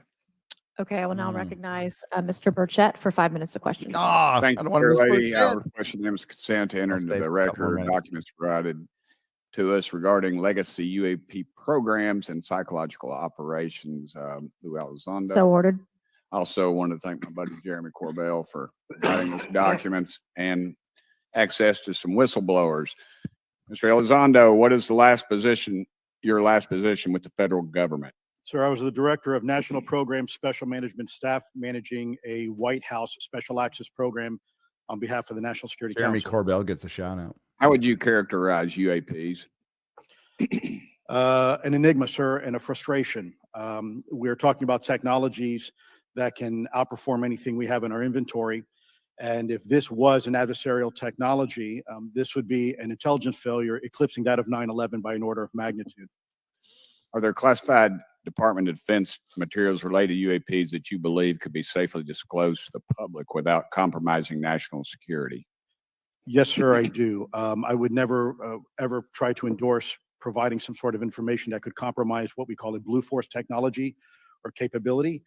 But I do believe there's a lot of information regarding this topic, and I've been very vocal about it, that should be shared not only with the public, but most importantly, with members of Congress. Are you familiar with my friend David Grush? Absolutely, sir. I had the privilege and honor of working with him myself several years ago at U.S. Space Force. Last year, as you know, he testified that the U.S. has run a multi-decade UAP crash retrieval and reverse engineering program. Would you agree with that? Yes, sir. Are there UAP programs operating without proper congressional oversight? 100%. What are they? Unfortunately, sir, I would have to have that conversation in a closed session. I know you said that, and a lot of people are frustrated with those kind of answers, but we're asking those kind of questions so you all know what the heck we're up against. You also mentioned in your opening statement that the Pentagon's Public Affairs Office employs a psychological operations officer as the singular point of contact for UAP-related inquiries. Why the heck would they do that? So that's a great question. I would ask the Pentagon. There's a long history here of that individual providing misleading and false information to the public through various news outlets and media outlets in order to discredit this topic. I've personally been victim to it. We have the documentation to substantiate where this information has been absolutely inaccurate, that has been provided time and time again. And it turns out that that individual was also working with former leadership of Arrow at the time as well. We punish them by giving them multi-million dollars more than they ask for every year. Admiral Gallaudet, you mentioned in your opening statement on an email you received from the operations officer of the Fleet Forces Command regarding unknown objects almost colliding with U.S. military planes. Did anyone respond with knowledge of what the objects were? I received no response, sir. Did the exercise get canceled? The exercise did not get canceled. Why do you think the commander of Fleet Forces operations officer never discussed the incident again? Sir, I'm speculating because I didn't have an exchange with him, but I believed it to be part of a special access program, the information and the video, which we know now it was. And he realized he couldn't just share that openly with the recipients of the email, and therefore the email was pulled from everybody's account. Again, tell us what happened to the email from the commander of Fleet Forces. The day after I received it, and all the other recipients received it, which were all the subordinate commanders of U.S. Fleet Forces, so 1- and 2-star admirals, including strike group commanders, the email was wiped or deleted from our accounts. Okay. And then no one talked about it. All right. Have you specifically Sulu, you have the con experience? I will be back. Submersible objects. After Piers Morgan. Hi, Gary. Personal experience. I will but return. I- Sorry, I missed this. Thanks, uh, guys. on submarines Take come to care. me and they've seen on sonar data. Correct. Okay. Yeah. How would USOs. you characterize those, and how do they move? The one instance that was revealed to me was in the 80s on a nuclear-powered submarine, a ballistic missile submarine, that the object exhibited the characteristics of a Russian torpedo in terms of its speed of movement and closing rate with the submarine, and then it slowed and followed the submarine slowly in its wake for a period of minutes, and then rapidly exited the scene. And nothing that we know of and technology-wise could replicate that. And the speed of these objects was faster than anything that we have or anybody else has that would be manned. Is that correct? It was on the order Underwater. of a torpedo. So Yes, sir. Yes, sir. But as it exited, Well, I don't exactly know how fast a torpedo is, but I expect it does better than my old outboard Scott Atwater. So I'll take that as a yes. He's funny. I like him. Have you experienced any experience with the All Domain Anomaly Resolution Office, Arrow? Yes, Congressman, as I mentioned previously, I have met with them. Okay. You heard Mr. Elizondo describe psychological operations for those contacting the Department of Defense about UAPs. You mentioned a similar influence operation by Arrow. Why are federal agencies invested in running information operations about UAPs if they do not exist? Yes, sir. But I'll make a statement on Arrow's behalf. They have new leadership. The office has reached out to me to meet again, and I take that as a good faith effort, and we'll see where that goes. Thank you, Chair Lady. I've run over. Thank you. Thank you, Mr. Tennessee. I would now like to recognize Mr. Higgins. Mr. Tennessee. You're the king of Tennessee. Mr. Higgins, you're recognized for 5 minutes of questions. I knew he would remark to that. That's funny. Mr. Elizondo, Mr. Schellenberger notes in the report that we've been given for this hearing. I believe Mr. Schellenberger, let me shift you, are the author of this report. I'm sorry, sir. I'm not the author. Mr. Schellenberger, were you the author of this report? There's No, I no was not. name on it. No, Do you know the author? I do. You do. And how would you estimate that madam or gentleman, the author? The person is a current or former U.S. government employee. And it states here that this is the public version of the author's report. Yes. So where might one find the non-public version of the author's report? I don't know the answer to that. Would that be with the Department of Defense? I don't know. Why But you do ask? know If the he author. just said he doesn't I do. know. You know what the author's sources were? The author's sources are described in the report. These databases, the Immaculate Constellation. Right, but Program. you expressed some confidence in the sources I would. earlier in I do. testimony. You expressed confidence. So do you know those sources? I do. Are they within the Department of Defense? I can't say. You can't say or you won't say? I won't say. Okay, why not? Because I protect my sources, and I think the But reason. you're not naming them. It's a Respect. big department. It makes sense. Many of us on my side of the aisle would say as far as Also, good point. So, You just I say like the where you're DoD. going with this. Department of Defense, sources from within the Department of Defense.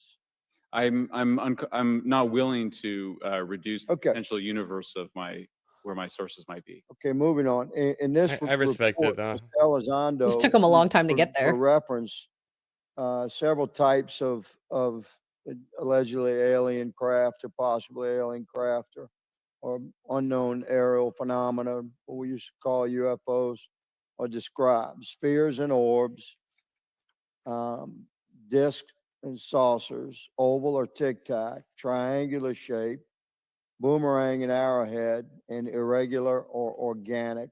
Mr. Elizondo, does that summarize to you the types of craft that we're discussing today? Sir, that is a general morphology, historically speaking, of many Okay, UAP. so those descriptions are very different craft. Is it your assessment that they would come of different origins? It's possible, but it's also could be in sense a matter of utility. And let me just state for the record, I never read the report that or the article that Mr. Schellenberger put out. The reason That's is a good point. We're just referencing it yes, sir. for descriptive purposes for the American people. This guy's Mr. voice. Schellenberger, in this report, it's striking to me that regarding the descriptions of experiences with these various craft, several of them include biological effects and several do not. Are you familiar with what I'm talking about? Yes. Okay, so spheres and orbs, triangular craft, and irregular or organic craft include some descriptions of biological effects, including feelings of unease, electronic device malfunctions, long-term psychological effects such as anxiety or insomnia have been noted, feeling of being watched, a shared awareness with the triangle craft, and under the irregular and organic craft, biological effects include physical sensations of warmth or cold and unexplained smells and psychological distress. So these are very specific descriptions of the reactions of human beings, which allegedly have been noted from a study here, a report. All of those experiences would have been described by the sources that the author used. I'm not sure I understand. This is a very broad description of biological effects, and it's striking to me that they are present with relation to some types of craft, but absent in others. This would require a great deal of research and study. Can you explain that? My understanding is that this is the database is very large. It includes both the images, the videos, the still images, as well as the human intelligence, the reports, the raw data from individuals having these experiences. So in answer to your question, yeah, I mean, I think we're looking at a very large amount of data collected over many decades. And that data is held by the Department of Defense? Well, I will say that after I published, I was told that this program, that the USAP was actually managed by the Department of Defense, but held at the White House. Roger but that. that's a single source, and I don't have multiple sources to verify that. Thank you, sir. I did my best to trick an answer out of you, but I knew he was trying to do it. respectful, Madam Chair, So, you. not a very good I now job. recognize Mr. Frost for 5 minutes of questions. Thank you, Madam Chair. In addition to serving on this committee, the Oversight Committee, I also serve on the Science, Space, and Technology Committee, where we often discuss how essential data and evidence are used in science and used at departments such as NASA. During a hearing, NASA Administrator Nelson affirmed the importance of NASA in helping us to understand UAP. Mr. Gold, if the government doesn't have the data it needs on UAP because, say, someone who saw something is concerned about stigma, public backlash, etc., or maybe there's just not good systems in place, how are we supposed to ultimately figure out what's going on? Yeah, thank you for the question. And let me compliment Administrator Nelson that there wouldn't have been a UAP independent study team if it wasn't for his leadership and courage. We're talking about data and where we can get data from. As I described, NASA has whole archives of data, much of which I believe will likely have information that will help inform UAP. We need only look.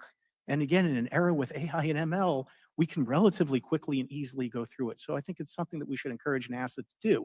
However, per Chairman Groffman's comment about UAP focusing on national security sites, I believe there's something, sir, that you may have heard of called sensor bias. That because we've got more cameras, more monitoring of national security, we don't know how extensive UAP activity may be over civilian areas. And this is to the second part of your question where we're not collecting the data. We're not collecting sufficient data from pilots. We're not collecting sufficient data from civilian and commercial activities. And this is, again, where ASRS, I think, could substantially change that, get the data out there, and allow us to do good science. Thank you. I mean, on the data, you know, I'm a really big proponent of transparency. But obviously, there's always a little bit of balance that we have to have in government on transparency as well. I mean, last year, NASA appointed a director of UAP research in response to the recommendation by the independent study team. In the final report, there's a quote, despite numerous accounts and visuals, the absence of consistent, detailed, and curated observations means we do not presently have the body of data needed to make definite and scientific conclusions about UAP. Can you just talk really quickly about that balance of security and transparency? So I can say, having served at NASA, it is the most transparent organization I've ever been in. When we would have conversations of executive leadership, things would leak out almost instantly. So I can assure you, intentionally or not, NASA is very transparent. I Unless don't you know work if many for the of you work government with before. engineers or scientists. They love to talk. So I believe that NASA is a paradigm of transparency, but we must have the ability and the data to be able to be transparent with. And if we're not gathering that, if we're not looking at it, then we can't bring NASA into the game and get to that good science that you need. You know, it was about a year ago, I was touring a facility with a pretty senior government official. We went by a certain hangar and they said, yeah, that's, you know, a company leases that out. We don't really know what's going on in there. We have no way of knowing what's going on in there. And there was a few of those, in fact, while we were driving around this facility. To what extent do you think that some of the UAP out there comes from off the books or unauthorized experimental aircraft? I mean, I think probably the vast majority of UAP are drones, experimental aircraft, weather conditions, which is again why I say if we review the data, I think we're going to discover a lot about things we weren't even thinking about. But there is a percentage that isn't. And looking into those anomalies is how discoveries will be made. And relative to science, Congressman, if I can say, when NASA studies black holes, when NASA studies galaxies, we have instruments that are tailored to do so. With UAP, we're using cockpit gun cameras or cell phones. We could never do good science with that. And let me tell you, the NASA budget is under pressure. We need to make sure that the Artemis program is funded fully. We need to beat China to the moon and maintain our presence in low Earth orbit. So NASA would need more money to do this, but I think tailored instruments that would look at UAP in the same way that we have tailored instruments to look at astronomical data is important to gathering valuable and uniform information. If we were studying black holes by using fighter cockpit cameras, we probably wouldn't know that much about black holes. 100%. Well, I think it's important that federal leaders take the necessary steps to ensure that UAP does not pose threats to the American public as well, and that we have the necessary budgets to collect this data so we can actually see what's going on. And I'm fully supportive of funding the Artemis mission. I think it's very important. Also, a personal note, the pilot is a frat brother of mine. He is a member of the Phi Beta Sigma Fraternity Incorporated, and so I would love to see my fraternity make it to the moon. But Redwire is building the cameras for Artemis, so we will take some pictures of your frat brother and get them. There we go. Thank you so much. I yield back. Thank you. I will now recognize Ms. Luna for 5 minutes of questioning. Mr. Elizondo, to your knowledge, can you name the country and around time frame that the first back engineered UAP program started? Ma'am, unfortunately, I would not be able to have that conversation in public. Can anyone on the panel name that? Of course not. None of you? Okay. This next question is for Mr. Gallaudet. To your knowledge, have any USOs ever outpaced our submarines? Yes, ma'am. At what magnitude? I don't have the exact speed, but again, a witness came to me, a credible former submarine officer who observed it on sonar data. And this was in the 80s in the North Atlantic during a storm, and it outpaced his submarine by orders of magnitude. Are you aware of any In the hotspots 80s? that currently exist off our shores in North America? Not with sufficiently credible data, ma'am.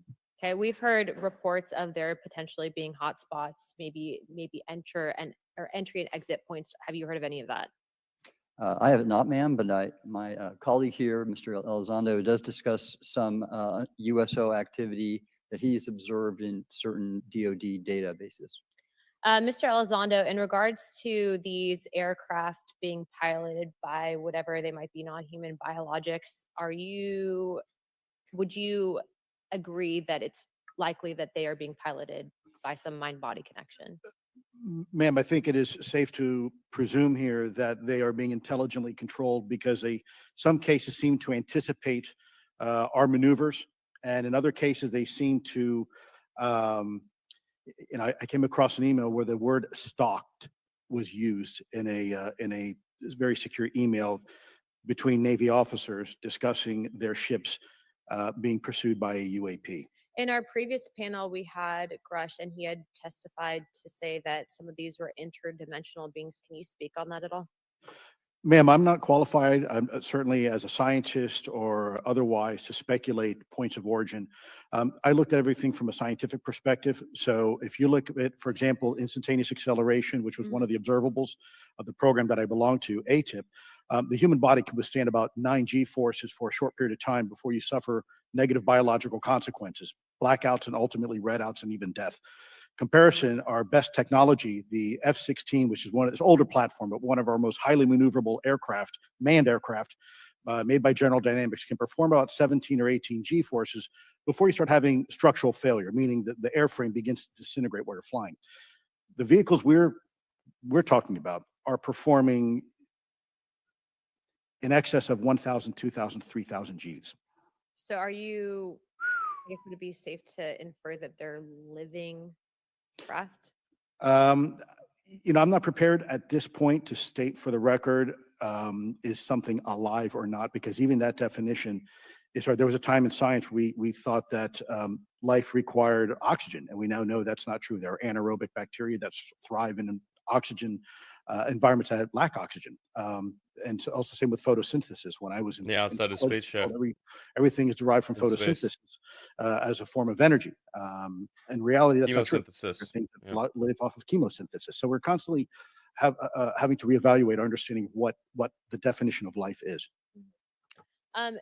Do any of you ever come across reports from people that claim to have firsthand experiences with these entities, whatever they might be, or these aircraft, and then as a result, whether or not they're religious, find that these things will automatically disappear?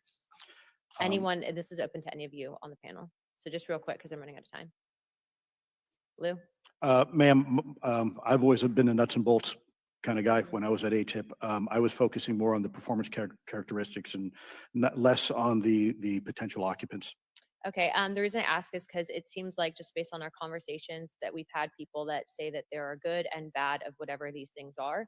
And so my concern from a national security perspective is A, that true? B, are you guys hearing the reports of that? And C, I think moving forward in regards to technology, Mr. Gold, if you can answer this real quickly, some of these aircraft, it seems that they are operating off of energy that we don't currently have. But just yes or no, in your opinion, if we were able to obtain that, would that impact humanity for the better or negative? Would certainly save us some money on funding on Artemis. Definitely. this is a national security issue, that if there is such technology out there, we're not the There only is. country that might have access to it. We don't want to be on Exactly. the wrong end of technological surprise. Okay. Thank you guys. for 0 your point energy. They've got it. All right, thank you. I will now recognize Mr. Garcia for 5 minutes. Thank you, and I apologize for stepping out. My governor is here upstairs, so I'm trying to get in between meetings, so apologize for that.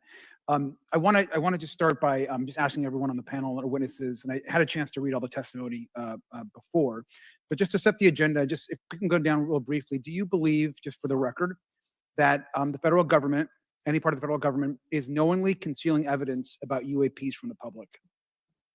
Of course. Yes, sir. 100%. Yes.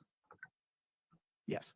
Thank you. I also want to just go down the line. I know many of you have already said this, but I just, for the record again, just briefly, what do you believe UAPs could be or are? Strong evidence that they are non-human, higher intelligence. I echo my colleague's comment, sir. Genuinely do not know. Respect. Don't know, but we must find out. Okay, thank you. I appreciate those answers, gentlemen. What do you I think this they is are? obviously another remarkable hearing with just really important information. So I thank all of you for answering the questions. Admiral, I just want to go back to one thing. Now, last year, our subcommittee heard from 2 retired Navy pilots, Lieutenant Ryan Graves and Commander David Fravor, regarding UAPs. Actually, I think Ryan is here in the audience and been a great person to get to know and to have conversations with. He, of course, has been involved in the Safe Airspace for Americans Act with Chairman Graves, with Chairwoman Mace for UAP reporting by civilian aviation personnel. Can you discuss briefly why it's important for civilian pilots to be able to report UAPs and why these legal protections are critical for our national security? Yes, Congressman, thank you. And I did invite Ryan Graves as my guest, as I'm on his advisory board for the Americans for Safe Aerospace, and the legislation that you supported and introduced, I fully support as well. And I think it's important that more civilian pilots, commercial pilots report so we can better understand and learn and do research on UAP, as well as remove the stigma so more citizens report on what they observe. And also, it'll only contribute to aviation safety when we have a better understanding of where these UAP are, how they operate, and at what frequency and what capability level. So it's important for aviation safety, and it'll be important for moving science and research forward. Thank you, sir. And I just want to reiterate to my colleagues, I mean, this is a very bipartisan piece of legislation, and we just got to continue to get this through the Congress. And it's incredibly important that civilian pilots have the opportunity to safely report the UAPs that they are seeing or encountering in the air. And I can't express how critical this piece of what I believe is a larger collection of evidence and facts actually happened. We've been approached by pilots. I've talked to folks that have been engaged with our office and others, and there is still enormous stigma. And essentially, we don't have a system where folks are feeling free to be able to report what they're seeing. And so I just want to reiterate that that advocacy. Mr. Gold, in your testimony, you discuss NASA's aviation safety reporting system, a confidential, non-punitive reporting mechanism. In the Safe Airspace for Americans Act, we explicitly allow for civilian reporting, of course, of UAPs. Can you explain why the NASA task force recommended the use of the aviation safety reporting system? The aviation safety reporting system is an existing system that is trusted, that has taken hundreds of thousands, now millions. This guy's on NASA's payroll. I don't trust him at all anymore. Budgetary constraints. This seems I like don't the trust this perfect dude. way to be able to gain more data. And when it comes to the stigma, sir, it's something that pilots are used to reporting on, that crew is used to reporting on. So it's a great way to get data, to overcome the stigma without spending really that much more additional money since the system exists. Thank you so much for your support of that. Thank you for what Ryan Graves does. This is a common sense means to expose the truth of UAP for the purpose of this hearing.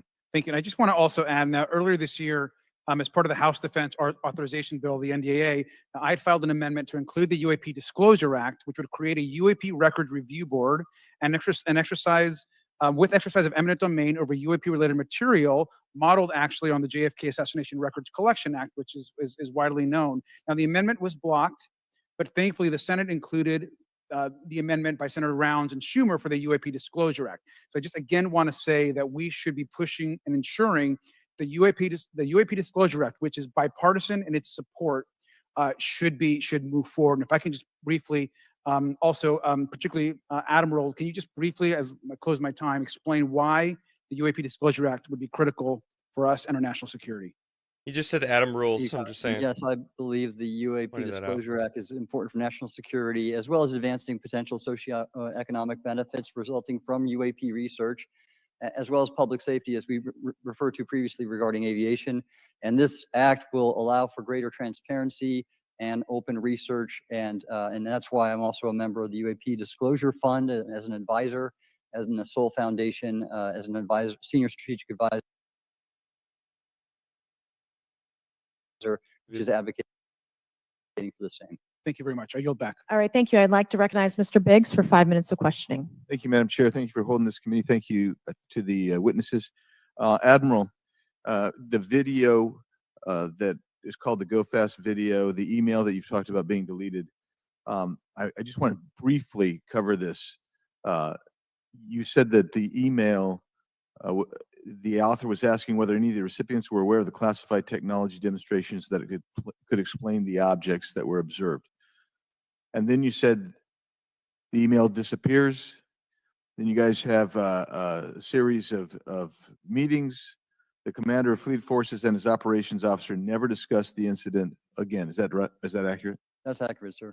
And even during weekly meetings, it was never discussed again. My question for you is, you were in those meetings. Did you personally hear that nothing was going on about that?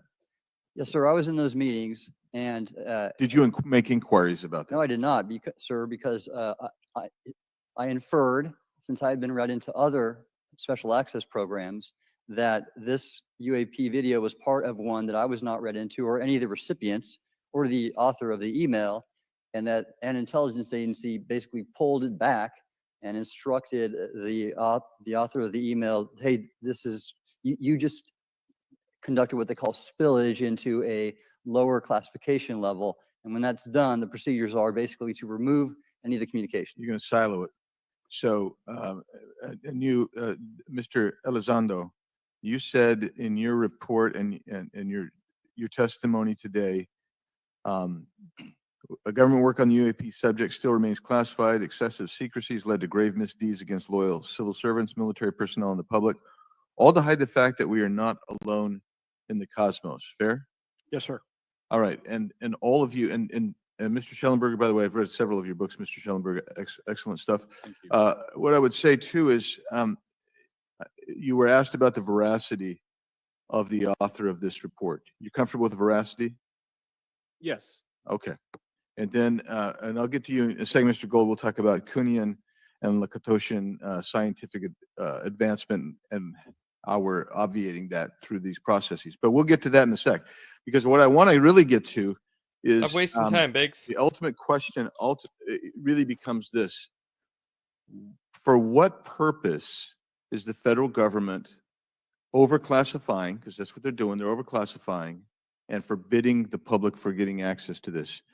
And if you know, if you have an explanation, I'm curious, because I know what I've been told. I just want to know from your perspective, why do they overclassify?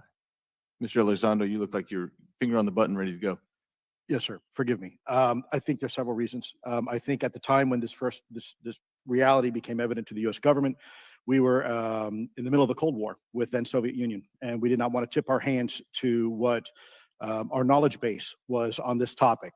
We did not want to broadcast that to the Cold War's long over. It is, sir. It is, sir. There's also then the philosophical argument that the Department of Defense and the intelligence community is solution oriented. And when you don't have answers, it's a really tough spot to be in. It's easier to be quiet and suppressed than if you don't have the answer. Indeed, sir. In fact, there's a very real example when we built the U-2 spy plane and flew it over then Russia, and we're taking reconnaissance. And when we first started flying the aircraft, it flew so high and so fast we thought they weren't tracking us. In reality, they were tracking every flight.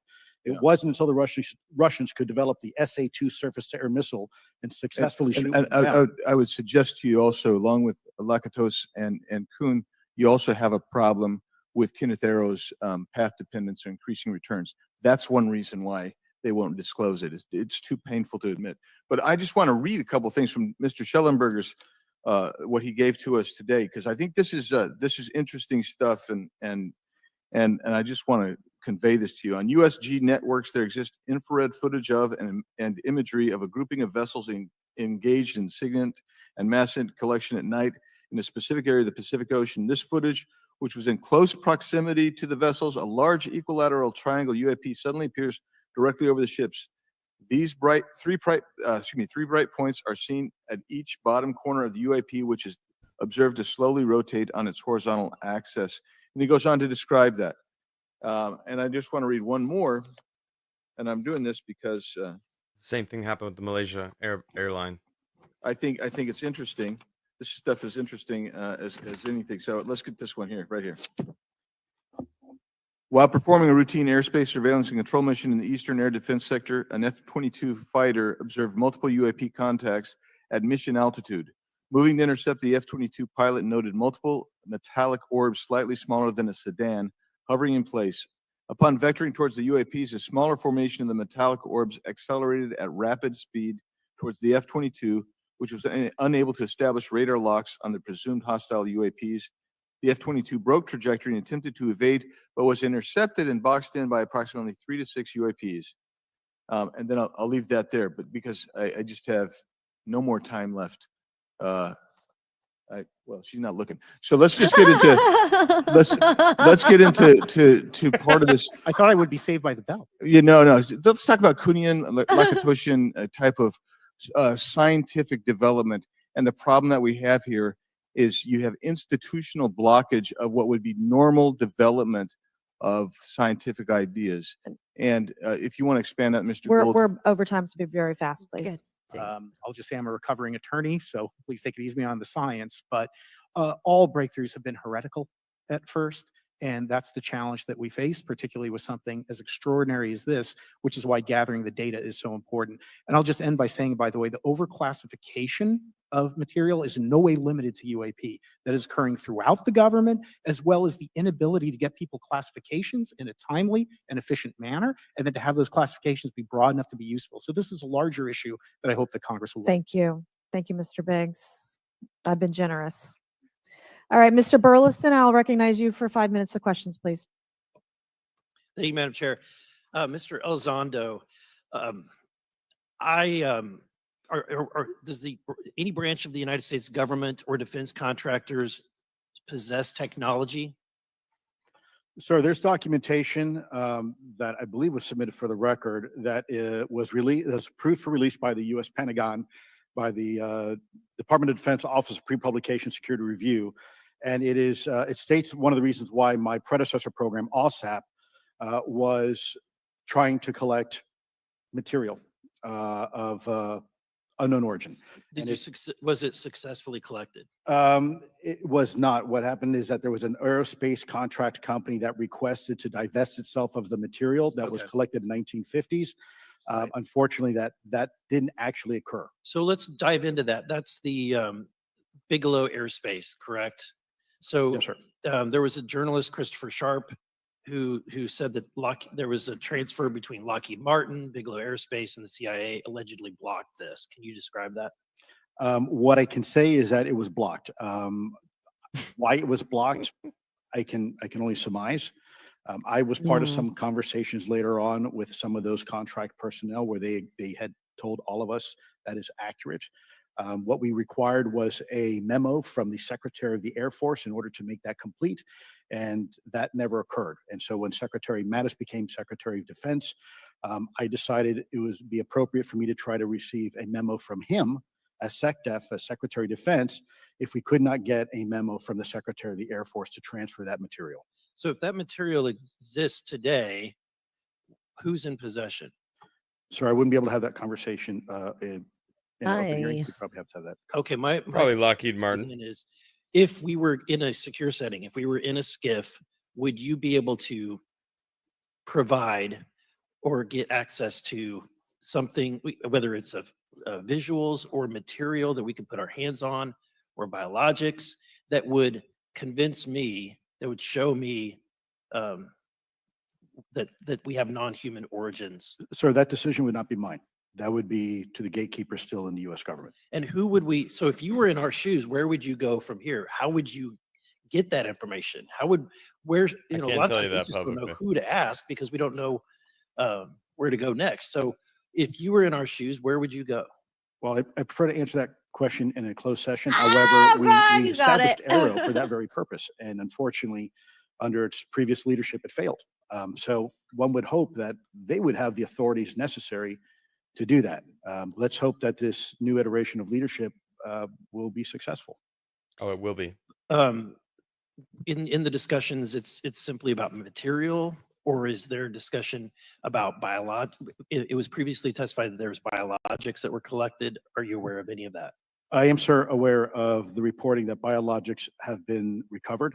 Again, my focus was more nuts and bolts, looking at the physical aspects of these phenomenon, how they interacted around military equities and nuclear equities. God, this guy is so good at saying nothing at I will all. not be able to probably provide you a whole lot of He's value. been doing in it that his whole simply life, because I don't have the essentially. expertise. I'm aware of Was the anything described as reporting that we have of possession all of these bodies? things. Yes, Like yes, We sir. have is it Me too. multiple types of creatures or Sir, I couldn't answer that. I can tell you anecdotally that it was discussed quite a bit when I was at the Pentagon. The problem is the supposed collection of these biological samples occurred before my time. In fact, before I was even born. and was this part of the Lockheed Martin discussion or was this he didn't say allegedly biological there. completely He separate? said it actually happened. Separate. He might have messed up on that statement. Has anyone made contact? Sir, I'm sorry. Could you specify? Has there been any, to your knowledge, any communication with a non-human life form? So the term communication is a bit of a trick word because there's verbal communication like we're having now. The problem is you also have nonverbal communication. And so I would say definitively yes, but from a nonverbal meaning, when a Russian reconnaissance aircraft comes into U.S. airspace, we scramble 2 F-22s, and we are certainly communicating intent and capability. I think the same goes with this. We have these things that are being observed over controlled U.S. airspace. And they're not really doing a good job hiding themselves. They're making it pretty obvious they have the ability to even interfere with our nuclear equities and our nuclear readiness. Is the United States government or in our contractors, are they pulling technology from this? Or they're reverse engineering this? Sir, as I previously stated, and please forgive me, I am not authorized to discuss specifics about crash retrievals. Again, I signed documentation. He didn't mention with the US crash government. retrievals. What I can say was after a very thorough review process by the Pentagon, what I wrote about. And that was my limit, unfortunately, that I was given. Thank you. Yes, sir. Thank you. I would like to recognize Mr. Timmons for 5 minutes of questioning. There was some gold in there. Mr. Elizondo, Gary needs to hear you that. said something interesting. You said they don't seem to be hiding. They don't seem to be hiding. The UAP sightings are becoming increasingly brash, if you will. And, we've been hearing about these for years, but they've generally been isolated and not as consistent and over critical military installations. Would you say that's fair? Is this becoming increasingly often? Is it happening more and more? Great question, sir. Let me see if I can answer this for you. Certainly, there seems to be some indication that they're being provocative, meaning that they're, in some cases, literally splitting aircraft formations right down the middle. So that's an air safety issue. The question is it the frequency increasing? And the response is it depends. Yes, it's possible that there is an increase in frequency, but it's also possible that there's heightened awareness now, and there's also more pervasiveness of technology out there that's collecting this information and that can record this information. So we're not quite sure yet if it's actually an increase in numbers of these events, or is it that we have better equipment now that to record these things and we have a better ability, if you will, to analyze these things. And that's my next question. It seems that a lot of these sightings occur near military installations. Do you think that these UAPs are intentionally targeting military installations, or do you think that we have increased abilities to monitor surrounding the military installations? Sir, maybe both. Part of my concern is we have something in the Department of Defense and the intelligence community called IPB, Initial Preparations of the Battle Space. And we use equities like ISR, intelligence, surveillance, reconnaissance, or other type of equities and technologies to prep the battle space. And certainly, if I was wearing my national security hat, even if there was a 2% chance that there was some sort of hostile intent here, that's 2% higher than we really can accept. And so we must figure out, there's a calculus, capabilities versus intent, in order to identify if something is a national security threat. We've seen some of the capabilities, yet we have no idea the intent. And so this is why this discussion is somewhat, I think, problematic from a governmental perspective, because we have no idea. Sure, thank you. Mr. Schellenberger, you're particularly familiar with the Langley Air Force Base incident a year ago? Are you familiar? Just from what I read in the Just news. from what you've read? Yeah. I would imagine a large percentage of the American population became aware of that with the Wall Street Journal article. Would you agree with that? Yes. And were you aware of that incident prior to the Wall Street Journal article? No. To the rest of the panel, was the Wall Street Journal article the first time that y'all were made aware of what was essentially an over 2-week UAP frenzy over Langley Air Force Base? Were y'all aware of this prior to the Wall Street Journal article? Anybody? Show of hands. Yes, sir. Dr. Guyette, could you give me how did you become aware of it? A colleague of mine who I referenced previously, Chris Mellon, he wrote an extensive article about this, that there were other incursions of drones over Langley before this, as well as many, many military installations over the last 5 decades. And it's my understanding that there's been an ever increasing in number, and I'm trying to think how to say this because I wear 2 different hats. I'm still in the Air Force. So, I mean, it seems that they're becoming increasingly brash. And the question that we really have to figure out is is it China or is it non-human? And I think that's the biggest question the American people want to know. If it's China, it's scary because they have a lot of technology that we cannot explain. And if it's non-human, that's scary because we don't know the intent. Would you say that's fair? Yes, Congressman. And in fact, I really believe that we should use this hearing as a catalyst to improve and bolster our air defense capabilities and our maritime domain awareness capabilities, because obviously there are holes in it, whether it be UAP of non-HI direction or NHI direction, or as you say, sir, China or any other adversary. Are you all aware of any task force at the Pentagon or in the national security apparatus that's trying to assess the answer to that question? At the current moment, sir, no, but this is a great point.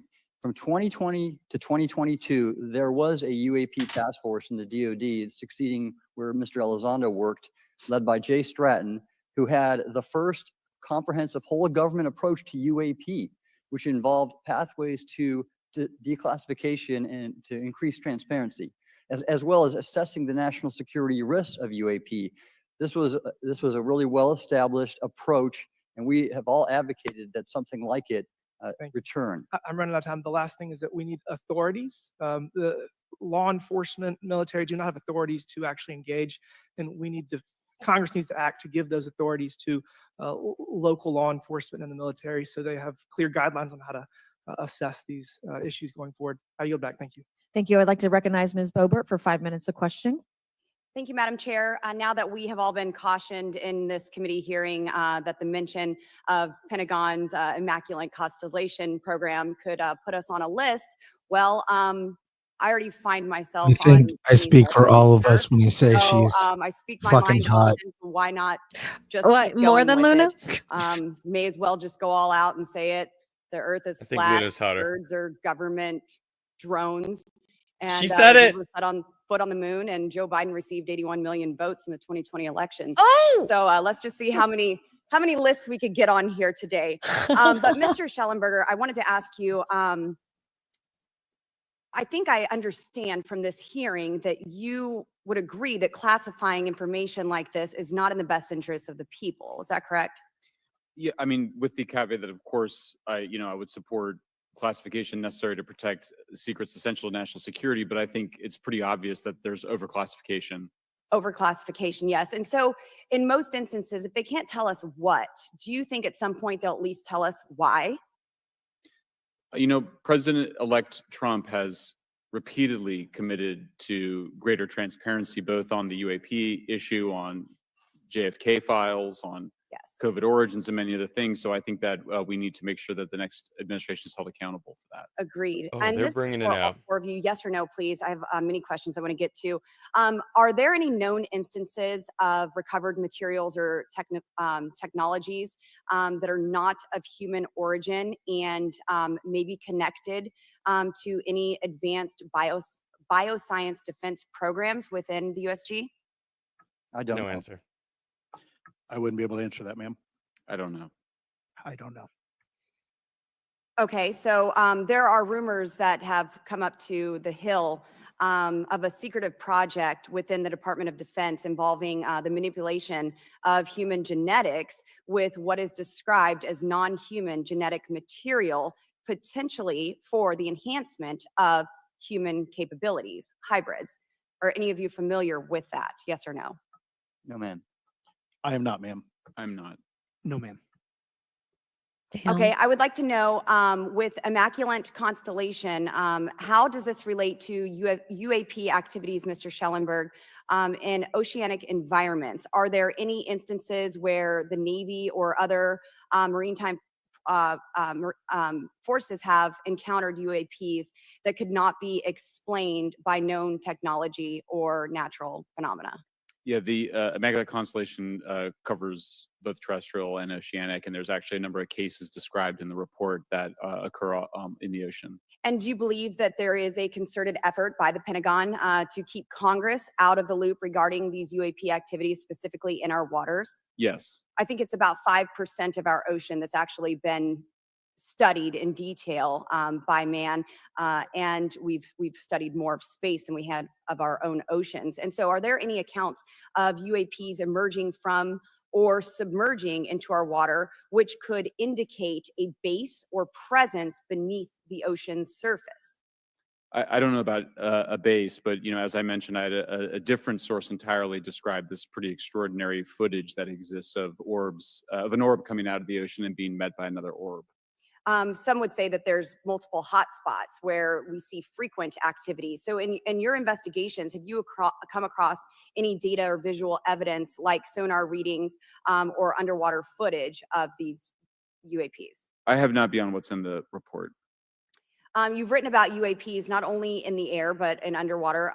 Are there any specifics on what you've learned about the UAP activity in our oceans? Particularly, have you spoken with sources who have provided any evidence or eyewitness accounts of these UAPs interacting with our naval forces or being detected by our underwater surveillance systems? Nothing beyond what's in the report and then the specific case that I mentioned with the orb. So this report says it all. There's no other information that we are aware of regarding the activity within our waters. I have other sources that have told me that have shared a significant amount of information, but they're not comfortable with me sharing it at this point. Okay. Oh, so there Are is. there any technological capabilities observed in these oceanic UAPs that seem to defy our current understanding of physics or our engineering capabilities? It seems like they all do. Yes, I would agree with that. My time is up, but I do appreciate your bravery, your courage for coming here and speaking today. And seems like there's still some questions that we need answers to, and we will not relent until we get those to the American people. Thank you all. Thank you. I move to allow myself and the ranking member 5 additional minutes for questions without objection, so ordered. Mr. Elizondo, were you read into the Immaculate Constellation program? I would not be authorized to confirm nor deny the existence of any ongoing or past program, especially as it relates to a special access program, either by name or trigraph. Okay, and then does the U.S. government or private contractors, do they work with other foreign countries, China, for example, to exchange data, quote from a source, that intelligence data about UAP? Let me see if I can answer that a little bit more generally, ma'am, if I may. We do have foreign material exploitation programs. That is something that is widely known, and that term itself is unclassified. How exactly that works becomes a bit sensitive. The discussion we could certainly have in a closed session if you like. We do work with international partners and allies quite often, not just in military exercises and workups, but in other intelligence efforts as well. In terms of material that's given to private contractors, is certain material given to certain contractors because of their experience? So, for example, if it's related to submerged and undersea propulsion, would it go to a general contractor like General Dynamics? Yes, ma'am, absolutely correct. Different contractors have different levels of expertise. What's Lockheed's expertise Aerospace, ma'am. in the UAP space? That's all that they wouldn't do submerged. No, I didn't say that, ma'am. Okay. Lockheed Martin and others do quite a bit of work both in our atmosphere, in space, and even underwater. There are certain efforts to. It's a tough question you're asking. You put me on the spot here. I'm looking for the answer. Yes, ma'am. No, they are involved in a lot. I would rather let Lockheed Martin explain the different domains that they are involved with. Probably I'm not authorized to discuss that, but they are involved in a lot of different areas and domains. Admiral, flight safety risks for our pilots, based on what you've experienced and seen in your career. They're extensive, and the one exercise I referred to where I received the email that was then deleted was the pilots, and this is worth bringing out. There are debunkers out there who have said the Go Fast video was just a balloon. That was only one video that was released. There were dozens of these encounters that pilots and friends of Ryan Graves, who's in this room right here, witnessed and caused significant safety concerns. And to almost call out and exercise it and shut it down, which is very compressed, and the carrier's getting ready for deployment, and the pilots have to get certified to land on the carrier. It's extreme, to say the least. All right, I have two last questions. Real quickly, Mr. Schellenberger, how do we get more whistleblowers to come forward? Well, this hearing does, is very important, and obviously, I can't encourage whistleblowers to obtain information, but I can guarantee that I will protect them and go to prison to protect their identities. If they come to me. Yes, sir. Okay, my last question. The first hearing we had on this, I'd never been briefed on UAPs or what they were, biologics, non-human, et cetera. How would you define, each of you, my last question, how would you define non-human biologics, non-human intelligence? What are we actually talking about? Admiral, and we'll go down the line. I don't know. I don't think it's a stretch when you look at the diversity of life on this planet and the size of this universe to think that there would be more diverse, higher order, non-human intelligences throughout the universe. And that's probably not what she asked. us. I would take the scientific approach. The definition would be the ability to react to a stimulus in a manner that requires an intellectual thought process. There's an answer. I just don't know. I think we must be modest in our assumptions that we're looking for intelligence. That could be biological. It might not. Non-biological, but what non-biological intelligence, what does that mean though? Artificial intelligence, ML, machines. We assume that all intelligence would be like us. And every time we look out in the universe, we are humbled relative to what we don't know in terms of the forms of intelligence and what it may take. I can assure you, I probably can't ask you your question, but I think the ultimate answer is going to surprise us all. And then Mr. Garcia, you had a few closing remarks. And I know we're about to hit votes here, so I'll be brief. Just I want to thank you all for being here. I want to thank Chairwoman Mace especially for holding this important bipartisan hearing, and I want to thank all the committee members that are interested in this topic. I think our commitment to all of you and all the folks that have contacted us, and certainly to the advocates and the pilots, is that we need to continue investigating UAPs. I think the country is owed explanations and ensure that the safety of national security is always protected. This is a conversation and questioning that must continue. So I'm very grateful to all of you. And I also just want to add, just personally, I think it's really important for me, two things guide my questioning and my observations on UAPs. One is we should always be guided by facts, science, and data, and stay serious on those issues. And the second thing is I think that we should not limit our imagination and our thoughts and our curiosity on what UAPs could actually be. And I think those two things for me are really important, and I'm grateful for all of you to be here. So with that, I yield back. Okay, and we have Mr. Ogles, who is on the way. He's going to be here any second. Is that correct? Want to check, and he'll be the last member with questions that we have today, and then we have votes. So we want to thank you all for being here. I want to thank Mr. Garcia and folks on both sides of the aisle for being here today and being patient. We have a lot more questions, and I hope that this will open the door to more hearings in the future. I obviously would like to know how much taxpayers are spending on this. You have the right to know, but also if we're spending money on something that doesn't exist, why are we spending the money? And if it doesn't, if it does exist, why are we hiding it from the public? And of course, our national security is a huge issue, because if there's technology that could harm us or our allies that are in the hands of our adversaries, we obviously want to stay ahead of that to the best of our ability to ensure that that technology is not in the hands of someone who could use it against us or our allies anywhere in the world. So, She Mr. Ogles, knows. you're just in time, babe. I will recognize you for 5 minutes of questioning before we head on out today. Did she say babe? She did. She called him a babe. Okay. All right. Just That seems unprofessional.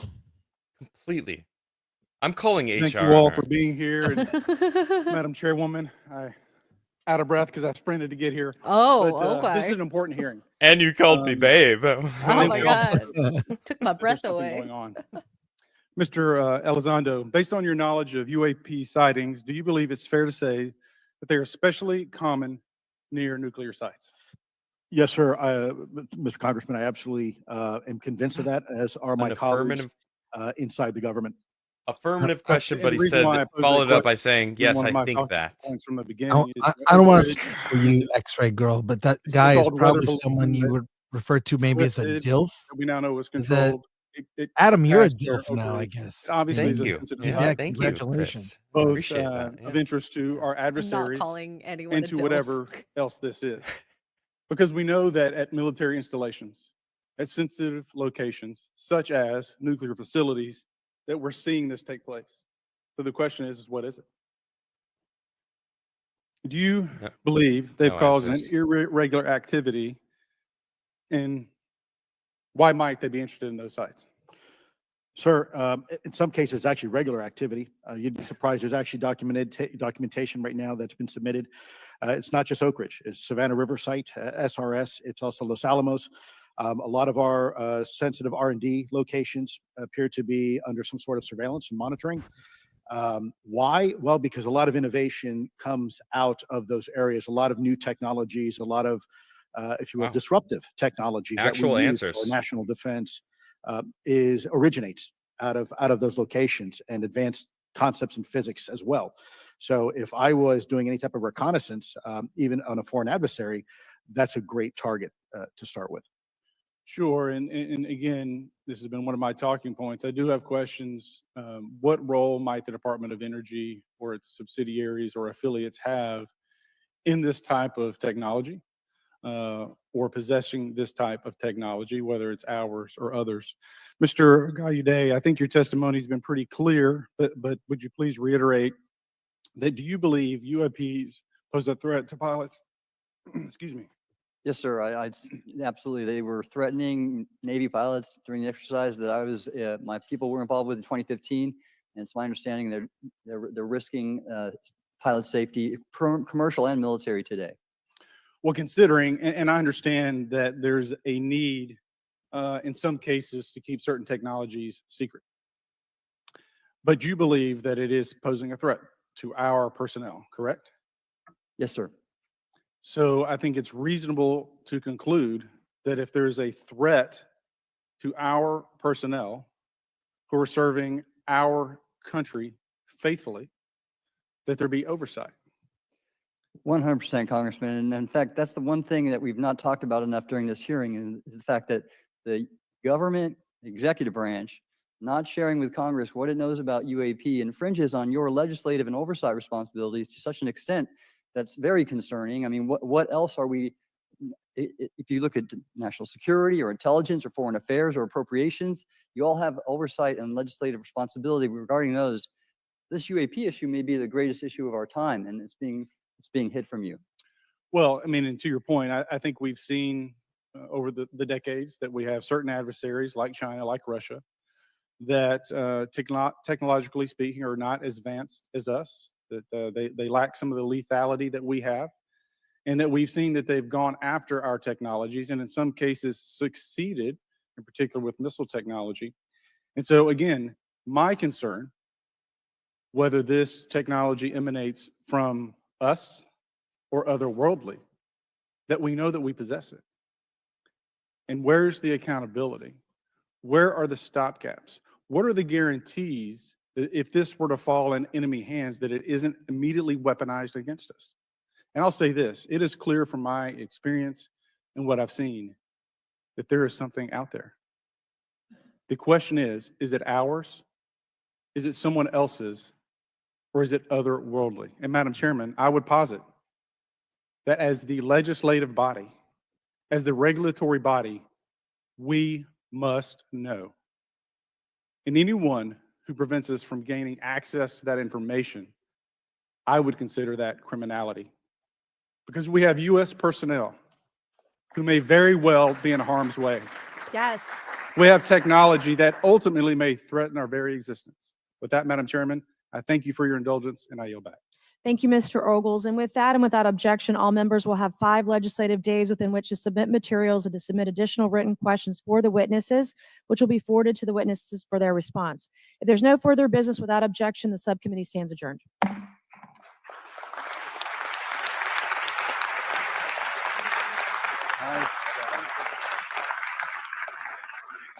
Is that technically the end?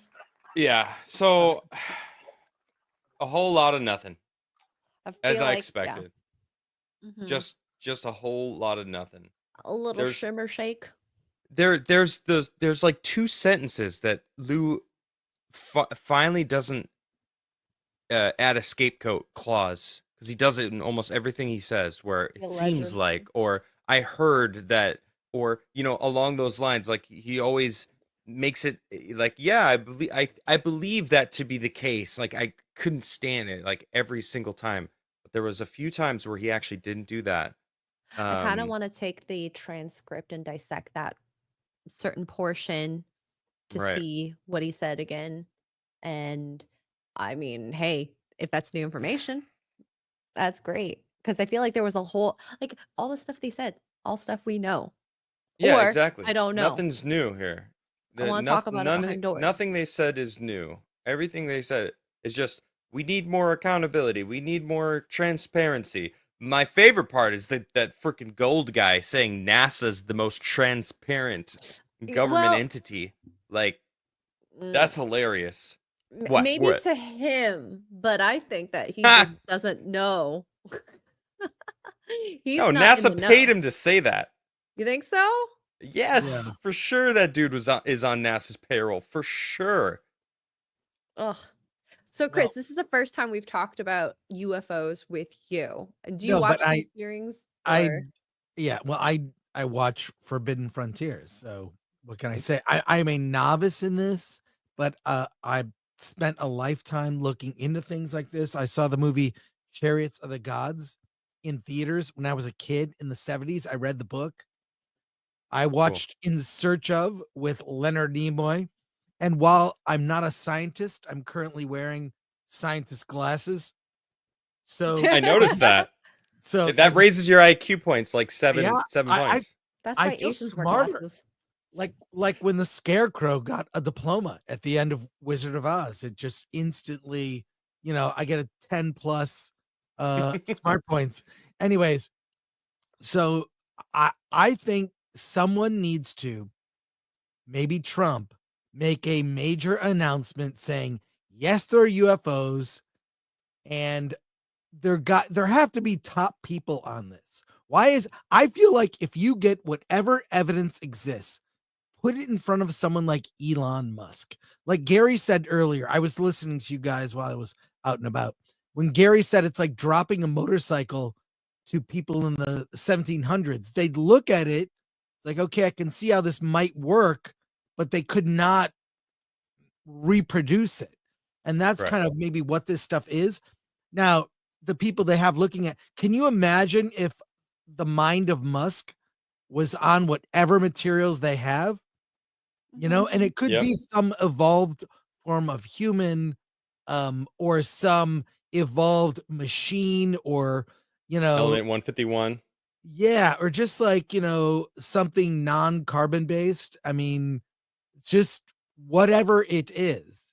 So I'm super curious. I just think there should be some, I imagine I miss normal things our leaders would do.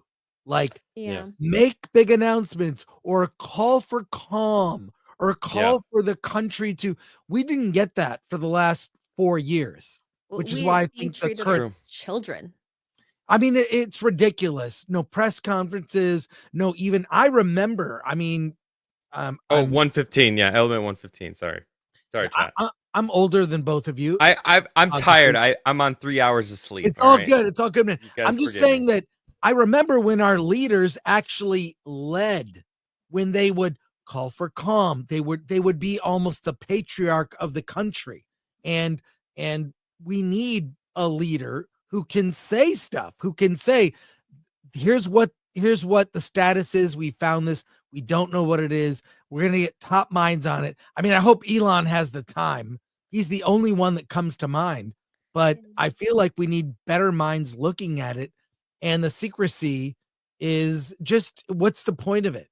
What's the point? And you pointed out, Adam, was it you that said it could be an energy source that could change everything and disrupt the economy of the planet? That's Correct. huge. Yeah, I just had a man named Ashton Forbes on my show a couple weeks ago. He's fantastic. He's been delving into 0-point energy, and that was always said to be impossible. But he says that it's very possible. He goes into it countless. I think every Friday he does a live stream talking about different technologies that go along those lines. And if this is the case where free energy exists, suddenly where does most of the power lie? It's not in government. It's really the people who control the power. And by power, I mean, electricity, whether it be fuel, electric, whatever that is, like people need that to survive. Every single thing in our society functions because of the energy source, whether it's nuclear energy or, coal, so it all funnels through that. So if we can just have a device that fits into our cell phones that just gives us infinite energy, right? Suddenly it sweeps all the power away from these people. And I think that when you really get down to the root of like what the deep state is, it's those people that are trying to maintain control of the earth. I mean, I mean on a global scale. Like a power struggle, literally. Yeah, literally, exactly. So 0-point energy would, if that existed, these ships would be able to do this. And then if you add in the other research, a completely side thing is where you can decouple yourself from gravity, which is a completely other theory that people are thinking about. If you could do that and you have a device that allows you to have infinite energy, you just decouple from gravity, suddenly the earth, you're able to make these moves that would be, for us, would be magic, because we don't understand it. Everything's magic that we don't understand. So I don't know. And then you gotta remind yourself that evil exists in all human beings. Like evil, it can show up anywhere, right? Anyone, if there's the ability to turn this 0-point energy into creating a wormhole at the center of the planet or something, you know what I mean? And suddenly all of Earth warps through and we just instantly die, right? I mean, who knows, right? Is CERN gonna open? They're opening little black holes, right? Tiny little itty bitty black holes. And it's like, that sounds rather dangerous, but maybe this new technology is like splitting the atom in the 50s, where the next step could rip the space-time continuum and we cease to exist. Like, I don't know. I this technology could be that crazy, and that could be why they're trying to keep it from the general public, which I mean, or I other get. countries. Or other countries. Yeah. Yeah. Whoever controls it. Giving a monkey a hand grenade, see what happens. Seriously. Or worse, giving them a button, a big huge red button that when you press it, the world blows up. The monkey's gonna press the button. Yep. You know what I mean? Same thing with humans, honestly. Don't touch Yeah, it. so Okay, touched it. I'm sure that's their concern, but if there is some other life in the galaxy, wouldn't just announce it. Which that is part of the fear that this would disrupt the world's religions. Is that Of course? Oh yeah. I could that's definitely. part of the fear because religion, some say religion is about control. I don't know. I don't have a problem. I have a diverse friend group. I do have friends who are religious. I've got Okay. friends who are Mormon, like I've never discriminated against someone for their religious beliefs. But can I tell you something? In Hollywood, people discriminate. People of faith are looked down upon by current Hollywood. I'm not saying that was always the case. It's not but surprising at all. Yeah, current Hollywood is like, ugh, this person's Christian. Or I work with people who are religious. I have friends who are. I am not particularly, although I feel like if you've heard this term, culturally Christian. Like I like Christmas and I say Merry Christmas. And I think the ideals, not The just morals. holidays, but like how you treat your fellow person, fellow human with respect. Yeah. Like I try to live by it, but I don't preach or push it, I just, Yeah. Right. and I have a lot of friends that are like that, but it's crazy to me how anti-religious. Have you noticed how in all mainstream entertainment, religion is virtually gone, and anything that has any religious themes, subtext, whatever, is considered a faith-based movie, like Angel Studios, right? Yeah, that's a good point. So yeah, that's a good yeah, point. it's kind of weird. So hey, Gary, Did it end? you missed Yeah. it. Yeah, you missed it. It was a The whole lot of aliens- nothing. It was great. Well, did we get any new information? Oh, Anything? I'd love to tell you, but we're gonna have to be in a private room. In a private room? Yeah. Okay. Yeah. I mean, To Brissette made the to tell point you. of like that was to I understand why they did that, and it can be frustrating, but he came out and said it like, we're asking this question knowing we're getting that answer, and that helps fight the battle of transparency. But like, listen, these hearings might get better in the new administration. Sorry, Doge, maybe. that I think one it will be.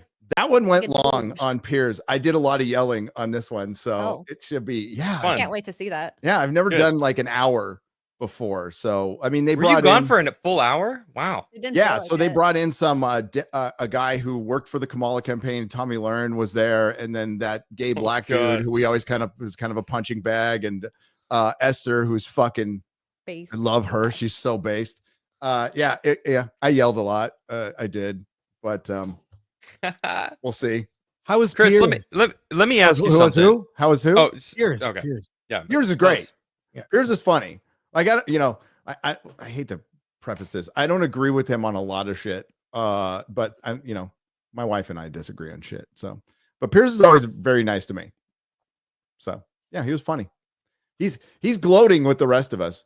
I was gloating a lot, unapologetically. Yeah. Hell yeah. And Esther is hot. Yeah. So, but people were like raising their hands. We were yelling so much, like Tommy Learn's like raising her hand to get a word in it. And I'm screaming at the Democratic up, and I'm like, "You lost the working class, God damn it!" So you lose. Oh, but hey, thanks. We had a huge. There's 8,300 people combined watching us right now across all platforms. Thank you very much. Sweet. So, what's your number? The X numbers are a little skewed. So Oh, well, we're on- dude. we're on X, right? We're on X, we're on that's- Rumble, we're on YouTube, and I'll be thankful for the impressions and not the views. There's a big difference there, right, between impressions and views. And as much as we criticize YouTube, they have the best system of tabulating views and likes and dislikes. I'm not saying it's perfect. I'm just saying it's the best. Imagine if Netflix did that on all their movies, put the views on the bottom. I think they should. Satisfying. I think they should. You'd see all the movies with boobs have like 3 million views. So, Adam, what's your takeaway? It was a whole bunch of nothing, and there was a few. I think there was a couple Freudian slips from Lou Elizondo. Okay. That you need to rewatch. sometime during like you should watch the hour because I know you're gonna pick I up will. on what he said. There was a few things that he was constantly saying like I heard allegedly that it seems I think that's the case. Like it's just like you're not saying anything. Like shut up. Like I want to hear definitive responses. Not I could tell you in a closed room. It felt like we just got carried along a little bit more with a whole bunch of nothing. I think that maybe when Daniel Radcliffe comes in and takes over the CIA and Harry JFK's Potter? on oh no not Daniel Daniel Radcliffe. What's his name? John Radcliffe. John Radcliffe. Okay. John Radcliffe. I'm tired. 3 hours of sleep. It's Forgive me. forgivable. It's all good. All right. I do that shit John when I'm not tired. Radcliffe. I'm juggling a lot of information right now. John Radcliffe is going to take over CIA when Trump gets in. And they said that you're a CIA director, Harry.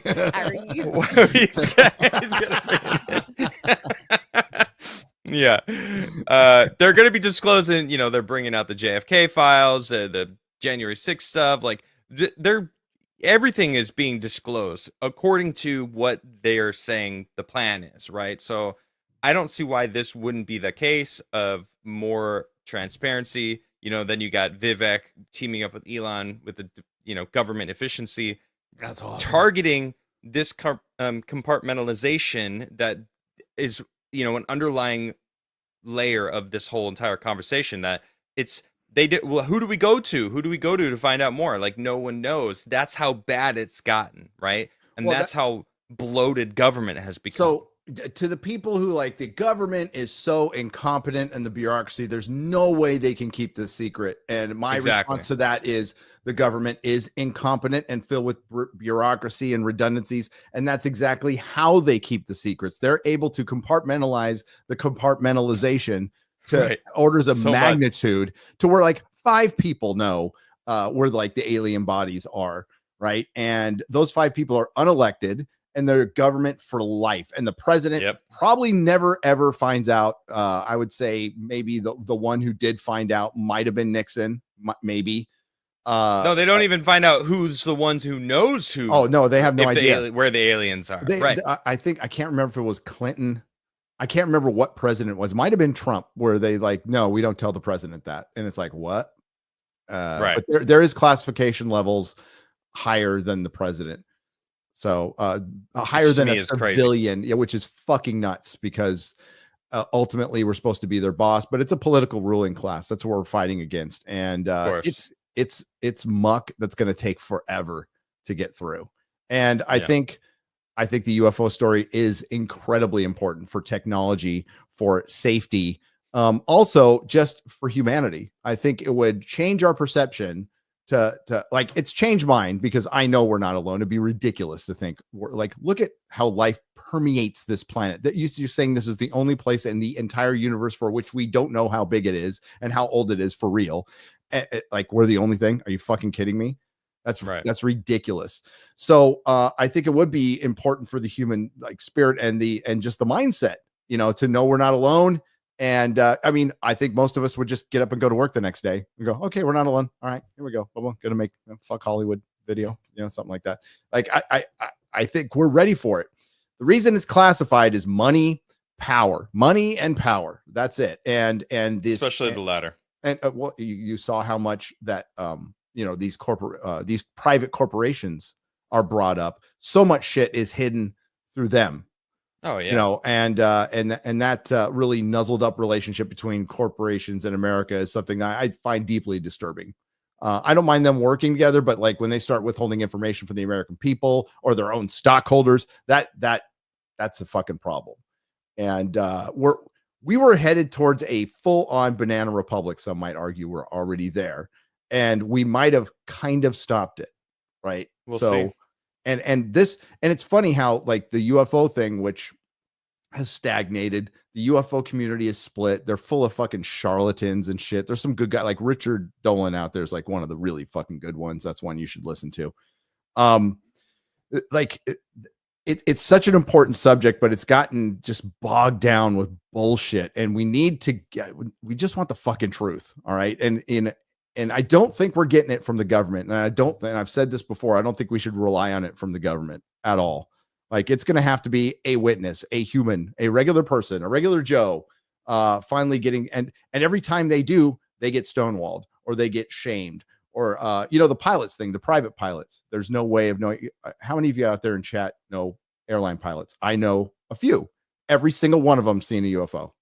Every single one of them, including my And I ex-father-in-law. believe there's a Yeah. huge underreporting of that because they said that people, they didn't even mention that when I forgot which question it was, but they were talking about how like technology has helped increase reporting, but also the stigma against reporting has decreased it. Yeah, since the radar technology has gotten better, we've started to detect more stuff. The jellyfish UFOs out there, that thing is fucking weird. Is that a real picture? No, it's a graphic rendering of what they think it could be, because the jellyfish UFO, remember, was just it was night vision, right? And it was just getting the heat off it, and the temperature was changing. So you couldn't really get it defined. But that picture, I know the video you're talking about. Yeah. Okay. Yeah, that picture looks cool as fuck because it looks like a body. It looks like a xenomorph. It looks like a xenomorph floating around. Can you bring that up, X-Ray? Yeah, this is artistic rendering. Okay, so still pretty cool. That's fucking cool looking. Yeah, it's cool. Yeah. You can see the arms, yeah, uncanny valley. But that video is legit. Like, what the fuck is it? And I think that goes into this the theme that being into this for decades. The theme that's come on lately is this is far weirder than we can even conceive, meaning interdimensional. They occupy this space. They've occupied it all along and we just can't see them. Stuff like that. But we're getting, I don't think we'll get an answer, but I think we're going to get some truth. And I think most people won't believe it, even if we do, because it comes from the government. Yep, exactly. I don't know, Chris. Chris is a believer. Chris wants to believe. We need to get you on here, Chris. 100%. No, I mean, look, I think it's arrogant. I've always thought this. It's arrogant of man to think we know everything. That's why when someone is so conclusive about something, whether it be religion or science, I always go, maybe, but question everything. That's a Gen X default setting. I can't undo those factory settings. So, with all of this, it just seems. Also, I grew up watching In Search of with Leonard Nimoy. I saw Chariots of the Gods in a theater. I'm repeating this because you just joined, and I read that book when I was a kid. I've always believed there's so many mysteries, and these like was it you that said they just found in amber something of a dinosaur with feathers? No, they found a dinosaur limb right in amber, and it's covered in feathers. Yeah, they definitively look like this. I don't even know if the carbon dating is that real. I question because they say it like it's true, and it's all they have. No, it can be off. It's very loose, and it can be off by of thousands of years. Yeah, so I think it gives them a framework, but it's not as firm as they like to think it is. Right. So they've got technology where they think they can age rock to a certain point, as long as that rock was buried under something for a certain amount of time. So, and they base it on like when sunlight hit it, the last time sunlight hit it. Basically, they can test the radiation, but it's not. Again, that's not an exact science either. A lot of this is a huge. It's a huge guess, and these institutions want to maintain power, so they want to just make sure that they are the authoritative source. Sound familiar? That's why a lot of the UFO folks are starting to see crossover with what we do in entertainment, because I talk about it. We talk about it at Cosmic Summit. We're starting to see crossover because UFO and ancient civilization and people in this sphere have been questioning their reality forever, have been questioning the government forever and saying this is all bullshit. And now they're like, holy crap, the rest of the country's starting to see things like conspiracy theory is not a bad thing anymore. It's just future news. That's all it is. So it's nice to see that. It's nice to see that change of perception and to be more open about it.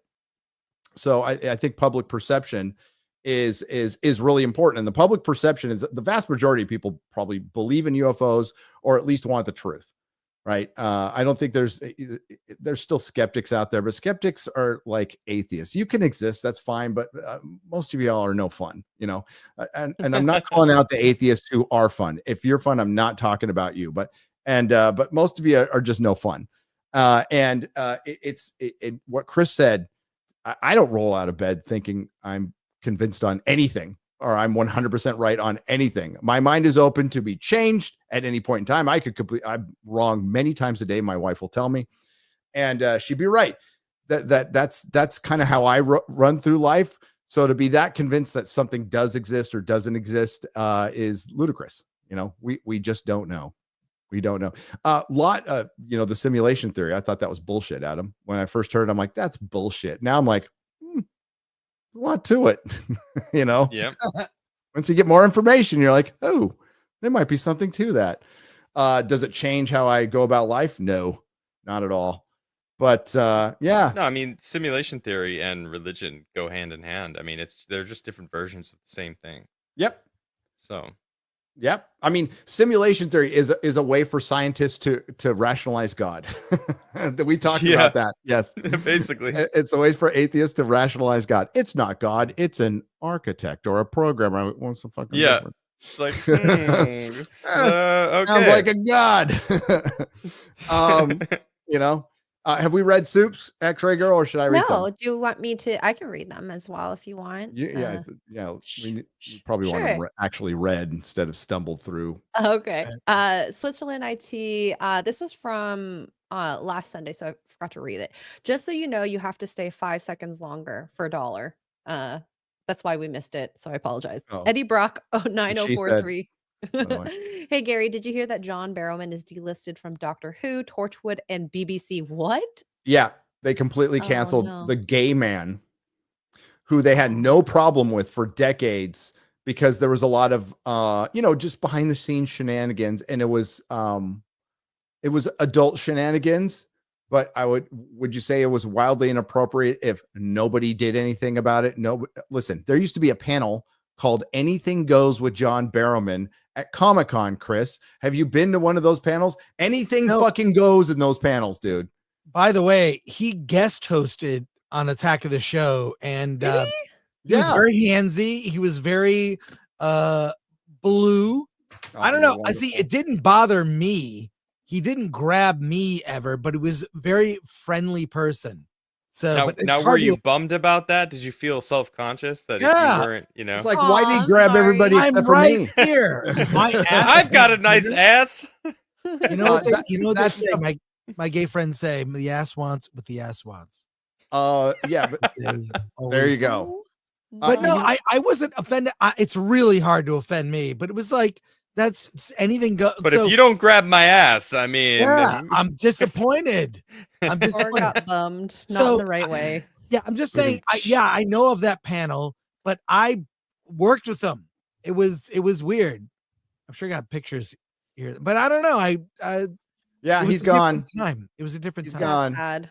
That's They- sad. like a pinnacle gay character in a show from going on 20 years ago So now. good too. A fan favorite, and he's gone. So there it What does goes. it mean delisted? Are the It's not episodes in the credits. removed? He's Oh, being really? He's removed, not in the yeah. credits. God. But they're not taking. They're not like removing the episodes. That'd be all of them. Yeah. Well, there's some from the classic era that they might pull. That's when, and I think they have. Correct me if I'm wrong, chat. But that's why you get stuff on physical media. Fuck this era. Yep. I just argue with a couple of people who said like nobody's rejecting woke or the message or identity politics, and it's business as usual. It's like, what are you gonna do?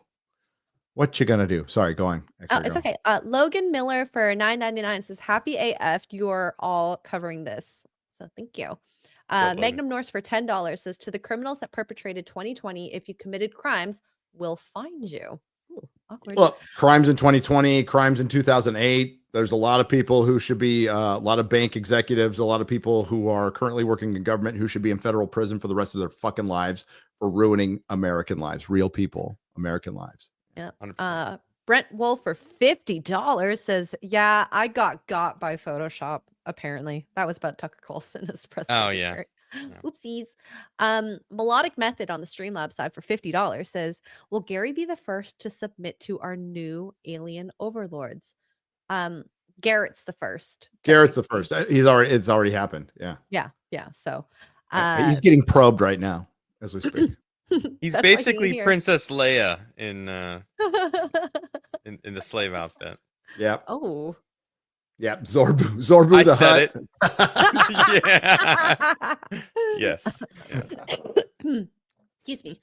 Beardo's dummy thick peach says, "I have it on good authority that Gary enjoys checking out mounds. Bum chicka hey. Bum chicka wow wow. That's how it goes. Bound chicka. But Wow. he said bum chicka hey. A bit of a mound expert myself. Oh my god. I have Anywho, some experience in mounds. Yep. all three of y'all. Okay, we'll just put it. out Almond there. Joy's got nuts. Mounds don't. And technically, I have the most experience with mounds. Technically, out of yes. all of it. Wow. Let me tell you. Yeah. I used to Brag. be manager. Really? Braggart. Mhm. Yeah, sorry. Make Sonic great again for $10 says, "Gary, a few weeks ago you roasted a guy who told you to shut up about the coof.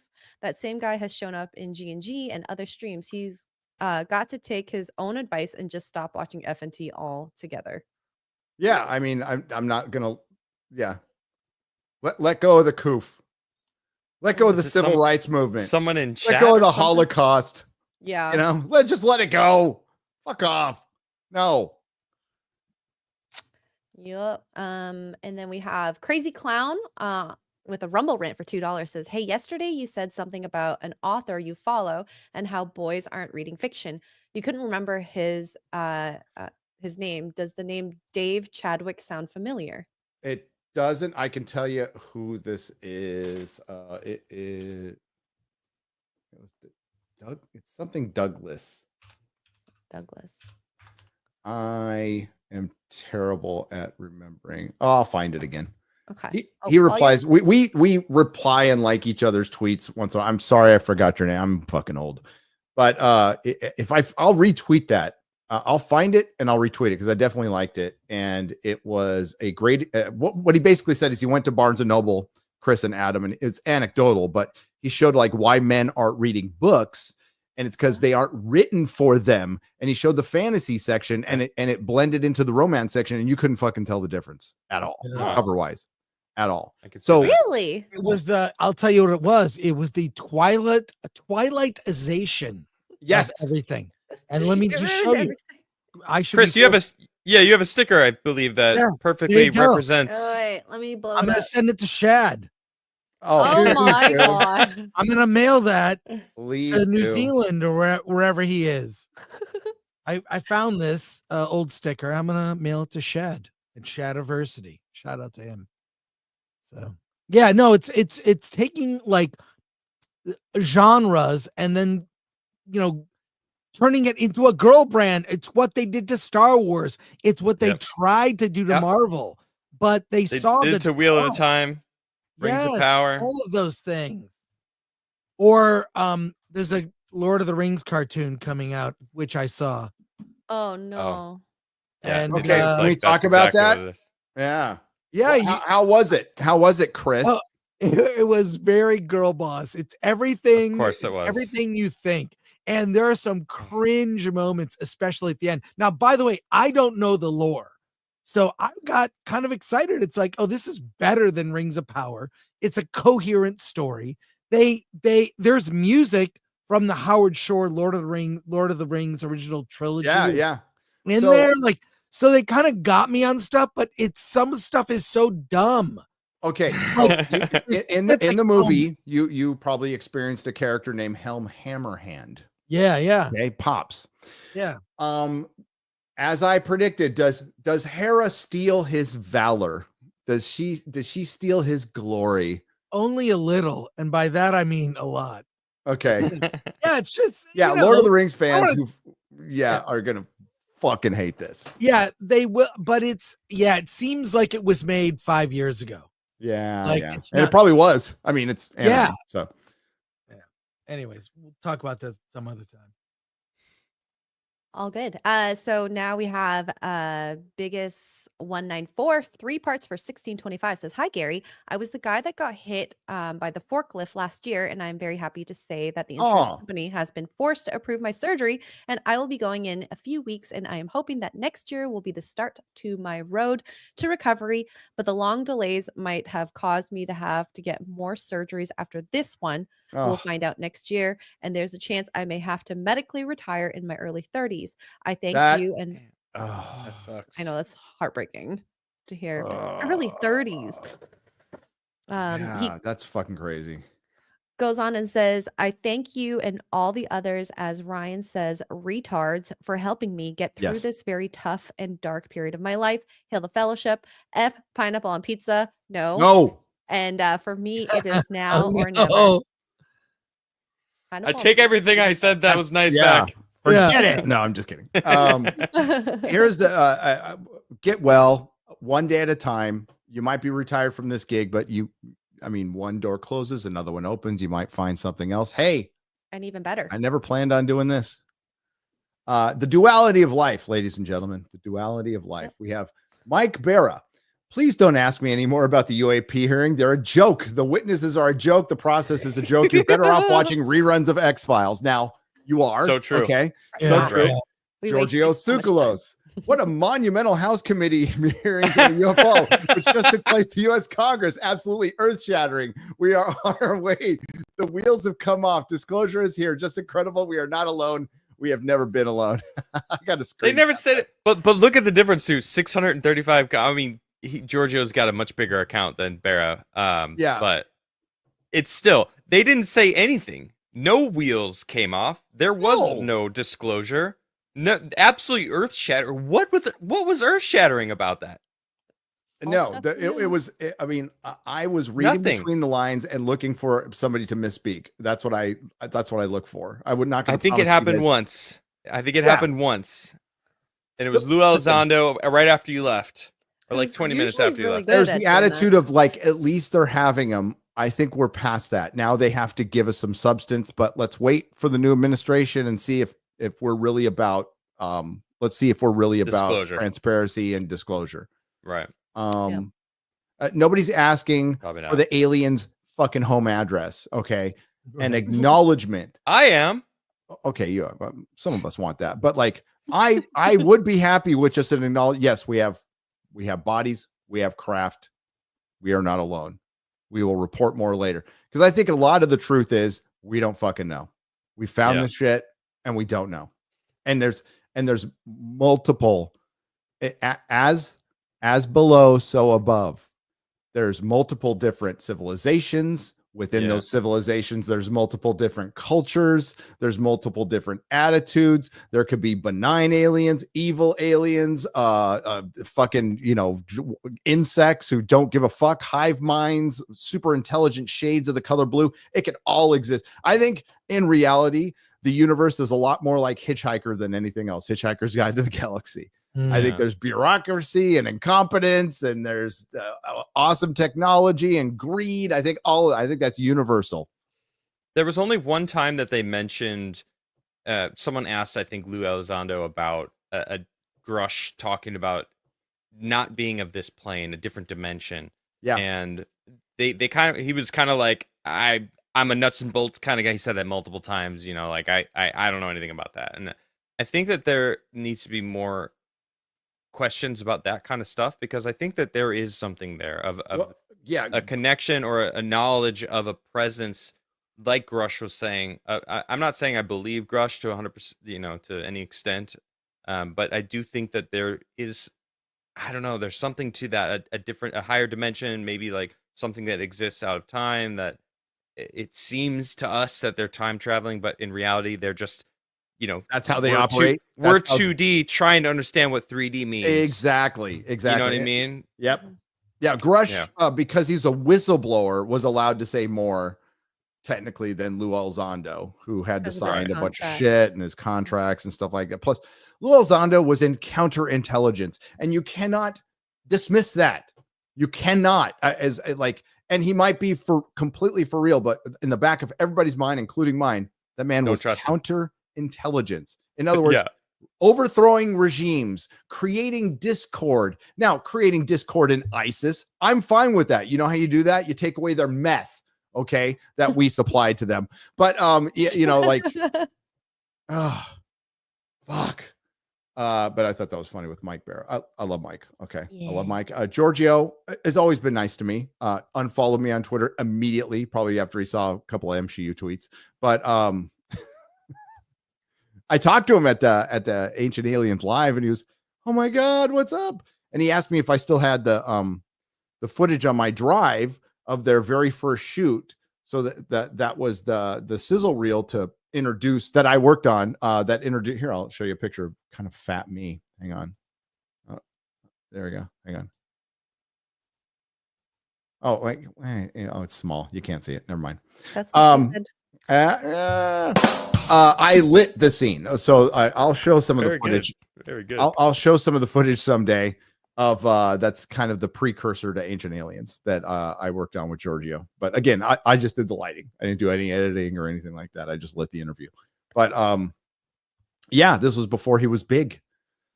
He gave me one of his little pendants that he gives away now. Like, yeah, it was. But Mike Bear is cool. Cool. He's based. Cool. All right, go on. Rukav for $10 says, we are carbon-based organisms. What if there are organisms based on every element? Can you imagine having a conversation with a floating cloud of nitrogen? Maybe. You never know. Smooth the DJ for €5 says, a living fart. A forbidden nooner. I love it. Huh? Oh, I like that. That's good. That's good. Well, gives me something to watch while I recover from the coof. Good to see y'all. Oh no, you left with the coof? Ooh. Oh, that's sorry, sad. Smo. Was that Smo? Yeah. Yeah. Yeah, Smo. Sorry, buddy. At least you didn't have it while you're here. Yeah. White chocolate for $5. We need an edit of Joy Reid's face on Bart from Blazing Saddles saying, "Where the white woman at?" She keeps saying white women are the reason Trump won. Oh God. She's a fucking racist. She really is. MSNBC's going up for sale. CNN's going to massive layoffs. Is this a fucking coincidence? You think it's a coincidence right after that? Oh, hell yeah. The paradigm has shifted. It actually shifted a long time ago. But as I said, Hollywood and the giant entertainment industry complex are where trends go to die. And it takes them years to even catch up to what the audience felt like 2 years ago, 3 years ago, 4 years ago. So, yeah, it's just them catching up with culture. Jay Toma rant for $5 says, there was a 70s TV movie with David Soul of Starsky and Hutch about USAF ECOM jet crew encounter with a UFO. Yes, there was David Soul. He's gone now. Rest in peace, David Soul. What do we got here, Chris? Oh my, it's a punk patch. Oh God. You're muted, Chris. Chris, you're muted. And we can't even hear the video, but Chris, I you're imagine muted. he's crying. Here. Chris, say something. Yeah. Okay. There you go. we- I'm actually really glad we I don't can't know. hear There's a it. lot. It's. Blue I've tears. seen this, yeah. Have you Yeah. seen this? Oh my God. All right. You know what, Chris? I'm gonna make the argument that Salvador Dali would have loved AI. Oh, I think Absolutely, he would. He fucking would- loved would it. love It's so surreal and like. Yeah. I don't know. Anyways. Though. These old artists though, these are the time where you had to be like incredible to be known, right? Mhm. So seeing something that some person just went. Dolly would just see it as a tool. He would absolutely like Dolly wouldn't give a shit. Yeah. Well, for one, Okay. he's an artist and he can produce that shit on his own anyway, so he's got nothing to worry about. Yeah. And what I know of Dolly, an artist I was very much into as a kid, him and Escher, for obvious reasons. I dropped a lot of acid. Yeah, he wouldn't give it a fuck. Okay. I got to see some of his sketches and stuff. That was the one thing. I went to the Tate Modern, which was mostly horseshit, okay, in the UK, the Modern Art Museum. But they had hand sketches of Salvador Dali sketches, and then they had a film that he made. with like midgets jumping around and shit. It was a weird as fuck. It was like Fellini, but weirder. I feel like I need to be on Yeah. drugs for that. Yeah. Well, I mean, actually watching it made you feel like you were on drugs, even though I was sober. We got Smooth the DJ for €2 says Mr. Garcia is the Latino drunk 3PO. Kind of was. Magnum Popeye for $2. UFOs, not UAPs. Freedom of Info Act. Ask right info? Question mark. Well, I mean, the reason they changed UAP, I mean, I understand why they changed it. The marketing standpoint makes sense because it's not just an unidentified flying object. They're coming out of the oceans. They're flying through the mesa. They're flying through the mesa, Adam. No, but it's UFO. Part of it is stigma, and I think another part of it is classification. It's like we're not studying UAPs, we're studying AUPs now. You know, like they just changed the acronym and the name of this fucking so you can't find it. Yeah. Cider Hype for $2 says USAF has UFOs, can't break them. Imagine UFO war. We'd lose. We would badly lose for sure. G-Man for $5 says less likely outcome of this hearing, more transparency or reduced funding. Where do you do your square ups? I can never find them. I'm going to do them right here on Nerdrotic Live. So the square up will be Thursday morning, about 10 or 11. Tolkien Brown for $4.99. NASA, never a straight answer. They are DOD. Ooh, like that. Mike Middleton for $2.79 Canadian. Nancy Mace could turn Jeremy straight. Maybe. Oh, she called Gary. Oggles babe. She did call him babe. Did? Yeah, out loud in the mic. Oh my god. She's like, "Oh, I'm glad you made it. You're just in time, babe." And we're all like, "What?" I think she's cool. She's yeah, she, you know, Just it's a term. She was using it as a term of endearment, you know. Yeah. But it was, dude, she was you know, the one the internet. in some in the Twitter files. She was the one who was like calling the CIA lady. She's like, "You're the security lady." No, it was over the Trump assassination. She's like, "You're full of shit." She's in Congress going, "You're full of shit." I'm like, "Oh, yeah, fucking love her." Yeah, it's true. No, Gary, the guy at the end, Mr. Gold, the used car salesman. He went on this thing about how NASA is the most transparent government agency. Get the fuck out of here, dude! I started dying, man. It was so funny. Extra You're gonna enjoy the hour that you got to watch it. You got to catch up. I will watch. Yeah, it's good. That part made me laugh. Chris EF for a Rumble rant for $5. We know this stuff exists. They admit that much, but won't say more. What needs to happen is the arrest of department heads that refuse to disclose information. Whack their nuts until they obey. Arrest people who broke the law. I mean, you have a law there, and withholding things from the American people and suppressing their rights is against the law, and you should be punished for it. Not for walking into a building on January 6th. Yep. Rake and Knight for a Rumble rant for $5. Have we gotten any good info? I'm just coming in now. Not really, but it's more like what wasn't said. That's the whole point of this was the whole point of this hearing was to show that they aren't allowed to say anything because we overclassify shit. Which is crazy because like a lot of ex-CIA people, a lot of ex-deep state people will walk out going, "Oh yeah, we overclassify fucking everything, like everything," and it's better safe than sorry. And but they're not supposed to do that. You know, there was this little point in time during the Carter administration where they changed it's like the FOIA request, and it was completely open. So a couple of dudes were able to get a bunch of non-redacted files on UFOs for a very short period of time. And those are kind of like not talked about that much anymore, but look into them. Go around the internet, look into them. That's where we got a lot of information. Yep. Paging Dr. Ums for $4.99. I think they know our military has bodies of their own. That's why they keep showing up in front of our military. They know they want retribution. Oh, you know what? Like that's a good idea. It's like we want our bodies back. Yeah. I can understand it. Or our drone. For one, I think the Greys are equipment. They're technology. Yeah, I don't think they're actually sentient. Maybe. The Union for Rumble rant for $5. Thanks, Rumble, for putting up with my ultra sarcastic humor, especially Switzerland, a great place and a patient person. Aw, that's nice.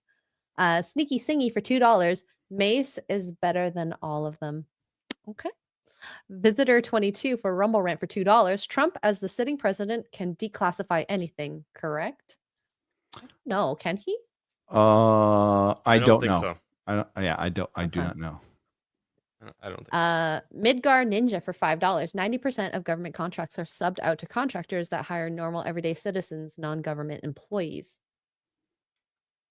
They kind of mentioned something about that there, where they hire different contractors, companies to do certain things for research. So maybe.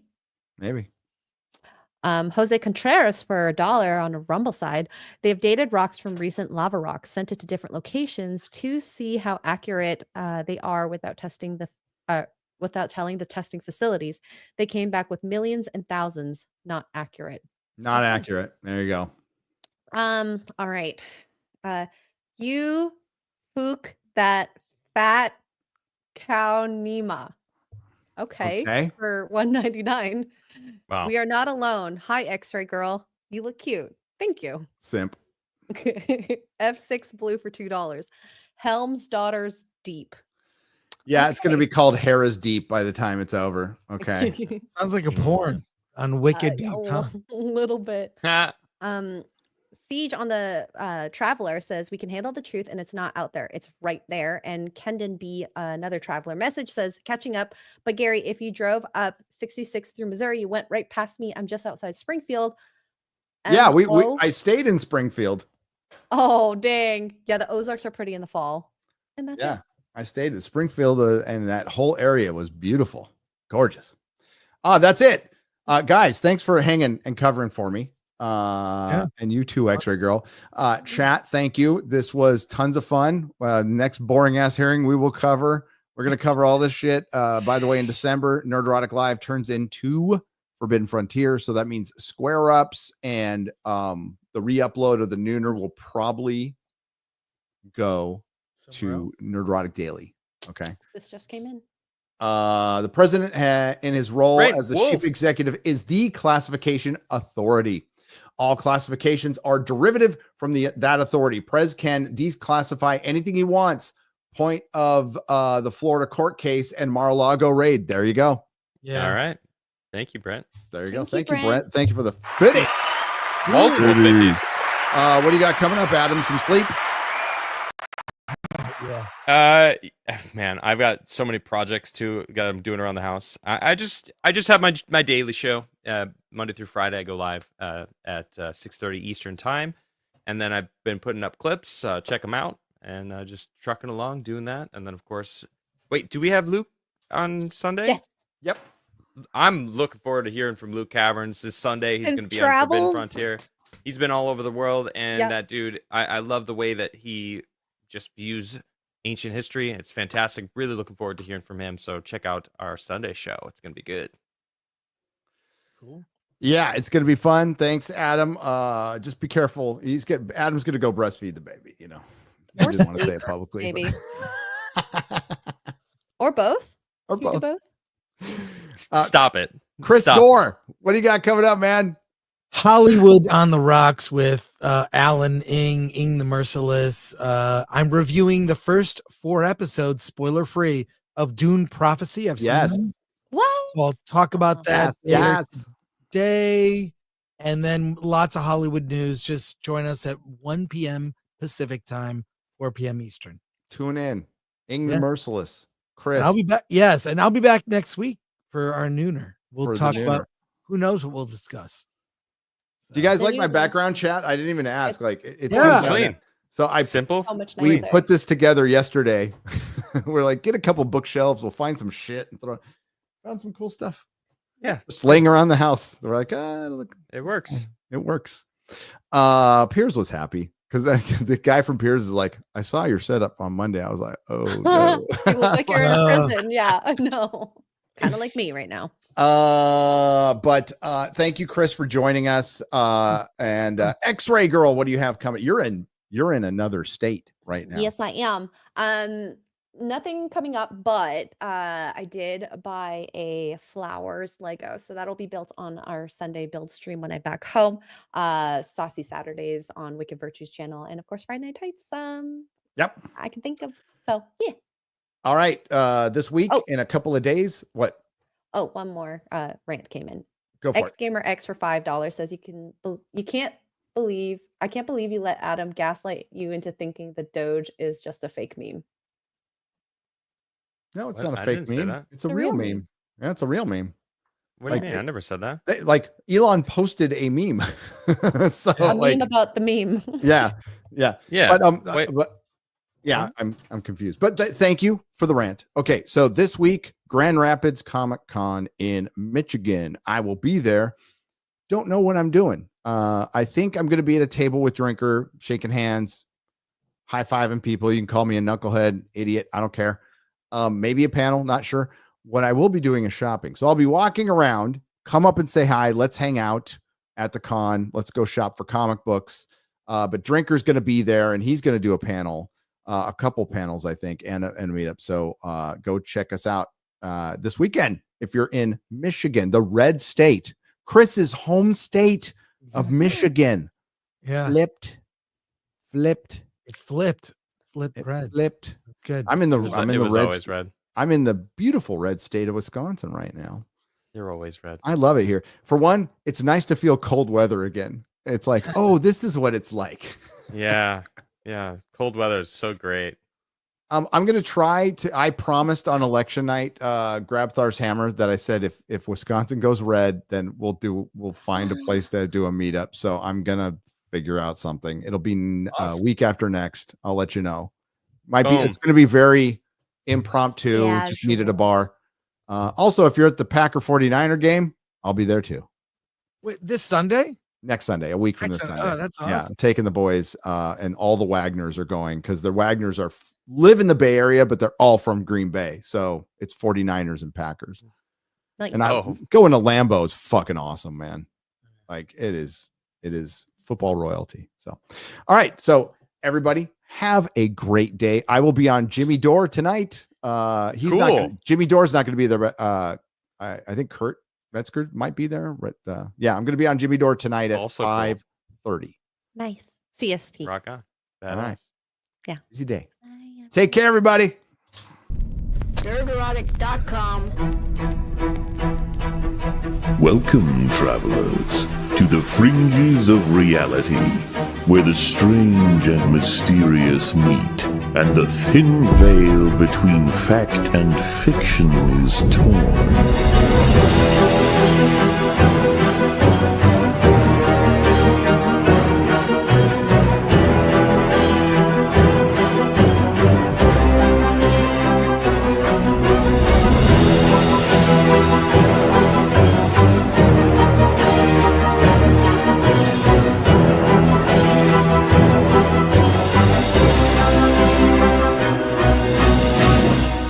Welcome to the Forbidden Frontier.